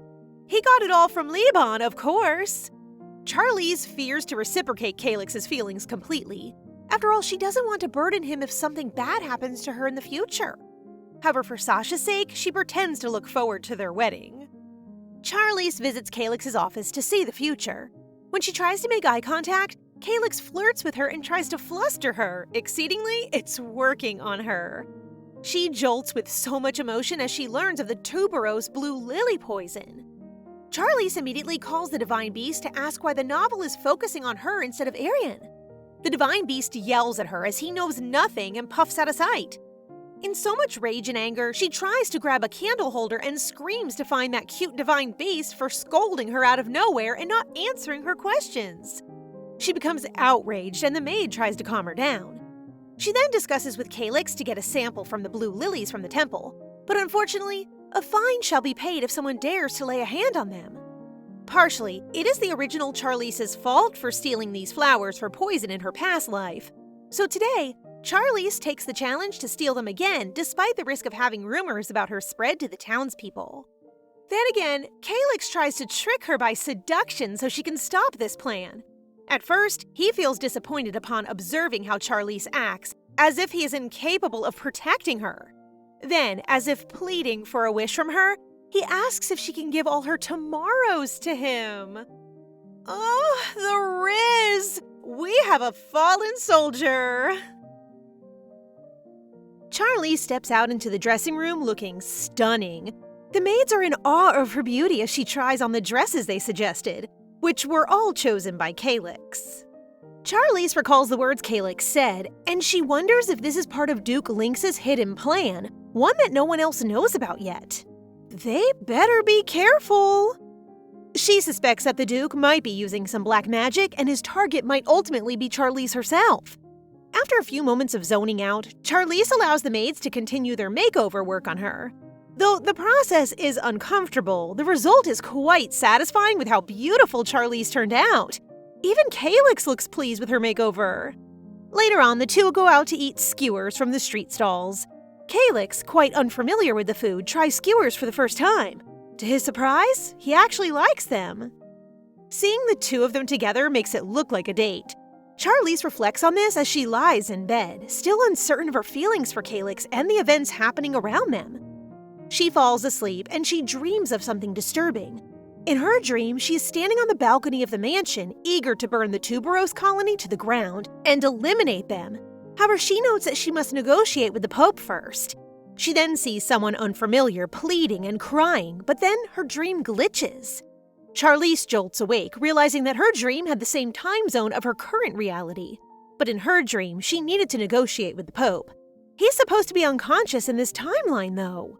She thinks that perhaps the Pope is about to wake up and that maybe the Pope isn't poisoned by the tuberose at all. To confirm, she summons the Lord Divine Beast, asking about the current Pope's condition. However, she's in shock upon hearing the Divine Beast's intel. It's been a lie all along. The Pope is conscious and full of energy. She must investigate immediately. As Charlize is about to leave, a letter is delivered to her from the Imperial family. It's an invitation to a grand banquet that is to happen soon, just like what Calyx had told her earlier. In her premonitions, she learns about Duke Lynx wanting to move the Black Magician to a private location. He doesn't want the magic circle to be destroyed. Calyx wonders as to why the Duke does not mention Charlize in any of her premonitions when he has been targeting her since the last hunt. They both think that Charlize is being spied on in some other way, through Theodore. Theodore once lost a bet with Charlize in a casino. If she wins, the loser must grant the winner a wish. In their case, Charlize's wish is to have Theodore on her side. Now it seems to be too risky, especially when Duke Lynx tasks Theodore to poison Charlize. Come to think of it, it's been a while since he's received any correspondence from her. As if the world was listening, a bird perches on Theodore's window, and there seems to be a letter attached to its legs. The letter is from Charlize. She wants to meet him at the location specified on the letter's back portion. The location turns out to be a kid's prank party. To avoid being recognized, both of them wear masks as if in a masquerade. Seeing how the place would be so loud, Charlize thinks it's the perfect place to meet because nobody would expect secret conversations in such an open setting. Theodore turns to leave, but luckily Charlize convinces him to stay. Their meeting place is so unserious. Charlize can only hope that Theodore would be on her side for good. She swears to protect all the people on her side so Theodore shouldn't worry. He wastes no time and tells her everything, the Empress abandoning him and the Duke tasking him to poison her. His expressions draw back sheepishly, as if ashamed of having to admit being caught up in a plot against Charlize's own life. But when she admits to already knowing all about it, Theodore is left speechless. Charlize starts questioning Theodore about the purpose of Duke Lynx's plans. Theodore refuses to answer her question, but his hesitation seems to be due to the black magic restrictions imposed upon him, preventing him from discussing private matters about Duke Lynx.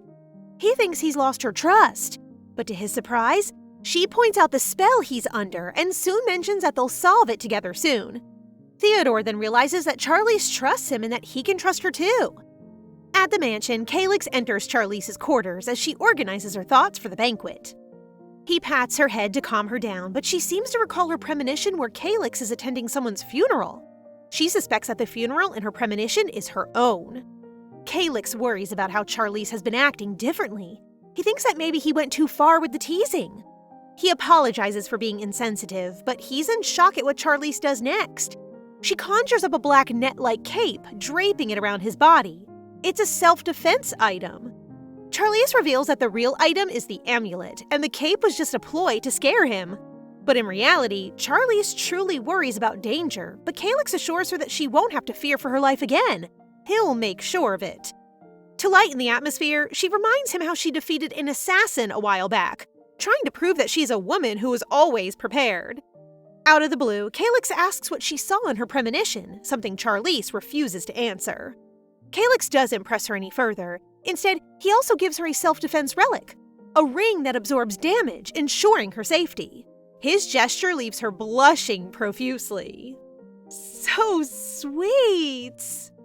Even at the banquet, Charlize keeps thinking about Calyx's earlier gesture. Her heart can't brush it off so easily. The Empress, Katerina, arrives at the banquet hall where she receives a blue gem as a gift. Upon picking up the gem, the hall darkens and panic ensues. Charlize immediately realizes it's black magic and she quickly looks for its source. She trembles with fear. Suddenly, someone grabs her hand, Calyx, and holds her close to protect her. Soon enough, the hall is once again illuminated, returning back to normal. But then a loud thud resonates within the room. The Empress falls to the ground, blood oozing from the corner of her mouth. The banquet is immediately put on lockdown, with guards instructed not to let anyone out. They have to catch the culprit. Charlize feels nauseated at the scene. She can feel that something is definitely wrong. She speculates that this was all a trap, but who could be behind it? Suddenly, word breaks out that Theodore Bonachel has disappeared from the banquet hall. Theodore finds himself sitting under a tree, tears and blood on his face. He thinks it's finally the end for him. To his surprise, Charlize finds him. She begins hitting him gently, reprimanding him for acting alone. She told him before that she'd protect him. He just doesn't listen, does he? Theodore sheds tears. He doesn't know what to do anymore. Hearing her reassure him, it makes him feel like there's still hope for him. Back at the hall, Mr. Reinta beads with sweat as the guards question him on the whereabouts of his daughter. He trembles, trying to come up with an excuse to cover for Charlize. When the guards seem to notice something is off, Calyx steps in, confidently handling them. He makes an excuse that his fiancée had gone to the restroom to collect herself after such a traumatizing experience. When they don't relent, his commanding presence forces the guards to disperse, insisting they continue their duties instead of focusing on his fiancée's disappearance. Earlier, Charlize had already informed her father that she would look for Theodore, but her father stops her, fearing that if the guards found her missing, she might be blamed for the Empress's death. Headstrong as always, Charlize leaves despite her father's behest. Mr. Reinta turns to Calyx, wondering why he did not stop his fiancée a while ago.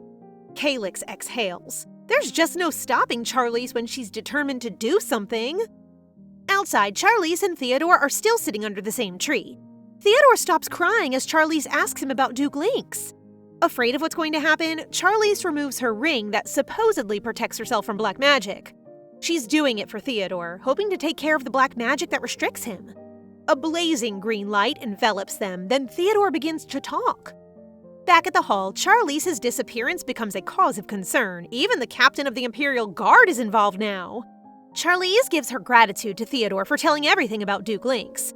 Just when they think they're in the clear, Theodore's condition worsens and he passes out immediately. Charlize is in distress as she sees him lying on the ground. Seconds after, a stone is thrown at her and a mysterious man appears. Who might this be?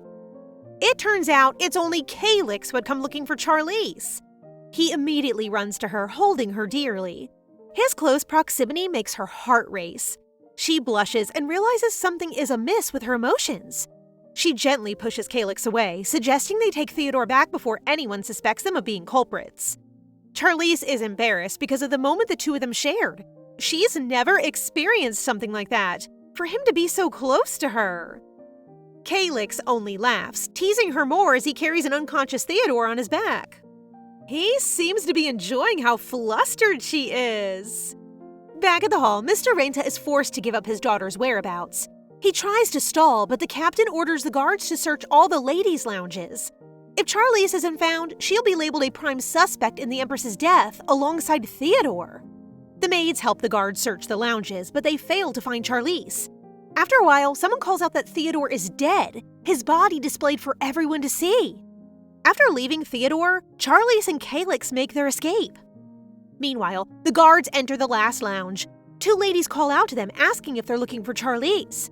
They tell the maid and the guards that Charlize went out with the Grand Duke. Seeing a door to a room at the lounge, the captain insists on getting through.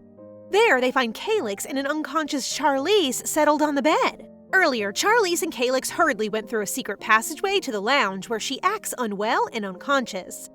Finally, when they reach the carriage, Calyx beckons Charlize to wake up and stop acting. When she doesn't respond at all, he begins to worry. In her dream, Charlize finds herself sitting at a table, talking. Someone offers to get rid of the former prince for her. Suddenly, Sasha approaches and hands her flowers, tucking it in her ear.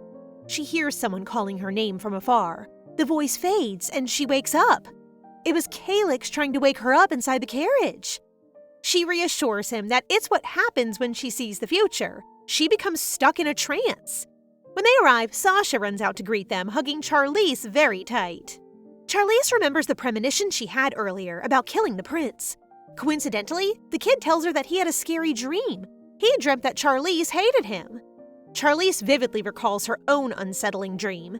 She sees a forest filled with low-ranking people, an unfamiliar scene. Back in the present, Calyx can't help but be mad at how much she put herself in danger. He calls it a night and walks out. Charlize apologizes, but Calyx clarifies that he doesn't worry about her just as a friend. It's something more. He cares for you, Charlize. At the palace, the Emperor holds an item treasured by his late Empress, and soon after, he collapses out of grief. However, he still has no clue that the Empress's pregnancy was a hoax. Meanwhile, Charlize learns something interesting. Ever since the funeral, the nobles haven't been out and about in society. The country is in turmoil, and everyone just tries to save themselves. No one cared about the Emperor. The atmosphere of the Grand Duke's mansion is also in chaos. The whole society, actually. It seems society is experiencing a recession because the nobility have been hiding from their duties. With the Empress gone, those who are pressured into doing business with her are trying to pull out. The nobles can get away, but small factories that depend on the business for their livelihood risk going bankrupt. Charlize hears this news from closed doors in Calyx's office. She didn't mean to eavesdrop. Calyx proposes to put staff in the positions that need to be filled in their business, people who have been friendly and helped them previously. Charlize doesn't stay any longer. She returns to her room, theorizing that the holy relic at the Empress's funeral was a fake, since she did not sense any divine power from it. In any case, if this information gets out, the temple might be in a hot seat. She proceeds to take her daily medicine, something she dreads because of its bitter taste. But suddenly, she summons the divine beast by accident. The beast scrunches his face, noting that her medicine is poison. Hearing this revelation, Charlize is in shock. She's been taking this medicine since childhood. The divine beast confirms that the Pope might be involved in this deception. That's uncalled for! Charlize, now calm, asks the beast what the Pope looks like. The divine beast gives her a detailed description, but their conversation is cut short when her father enters the room. She greets her father and asks that they have tea together. Straight to the point, she interrogates her father on what business the Pope had with her mother in the past. Her father tries to dodge the questions, but eventually spills the beans. Her mother has always been weak, but the Pope summoning her was not because of her poor health, but rather because of her daughter, Charlize. In the past, her mother was summoned to receive the Pope's blessing for her to deliver Charlize healthily. However, such a meeting was to remain secret because her mother received the first blessing of the current Pope, an honor reserved for the royal family. Charlize wonders why the Pope would deceive the Empress into thinking he's unconscious. But could it be that this was all the temple's doing? Are they also fooling the Pope? If there is a faction that opposed the Empress and they had complete control of the temple, it would make sense that the Pope wouldn't be able to intervene. She is caught between the thought of the Pope trying to save his life, or if he had joined the faction. As evening approaches, Calyx goes to find Charlize in her room, only for a maid to inform him that Charlize had gone to her father to take care of some business. Charlize ends up sleeping in, so she sends Calyx a message that she'll be staying there. In the morning, a doctor comes to conduct a checkup on Charlize. This is definitely her father's doing. She's not sick, but since he's there, she might as well ask about how her heart beats faster every time Calyx is around or nearby. Listening to all the things Charlize says, the doctor smiles, concluding that nothing is wrong. She's just in love. Later that day, she visits Angel and Rodante, congratulating them on their acceptance to the academy. Charlize and the two kids spend the day together, but while in the carriage, Charlize suddenly tells Rodante to leave their merchant group. Why would she want him to leave? The position of the Pope is succeeded based on the magnitude of divine power. Regardless of background, anyone could become a Grand Priest if he or she possesses the greatest divine power.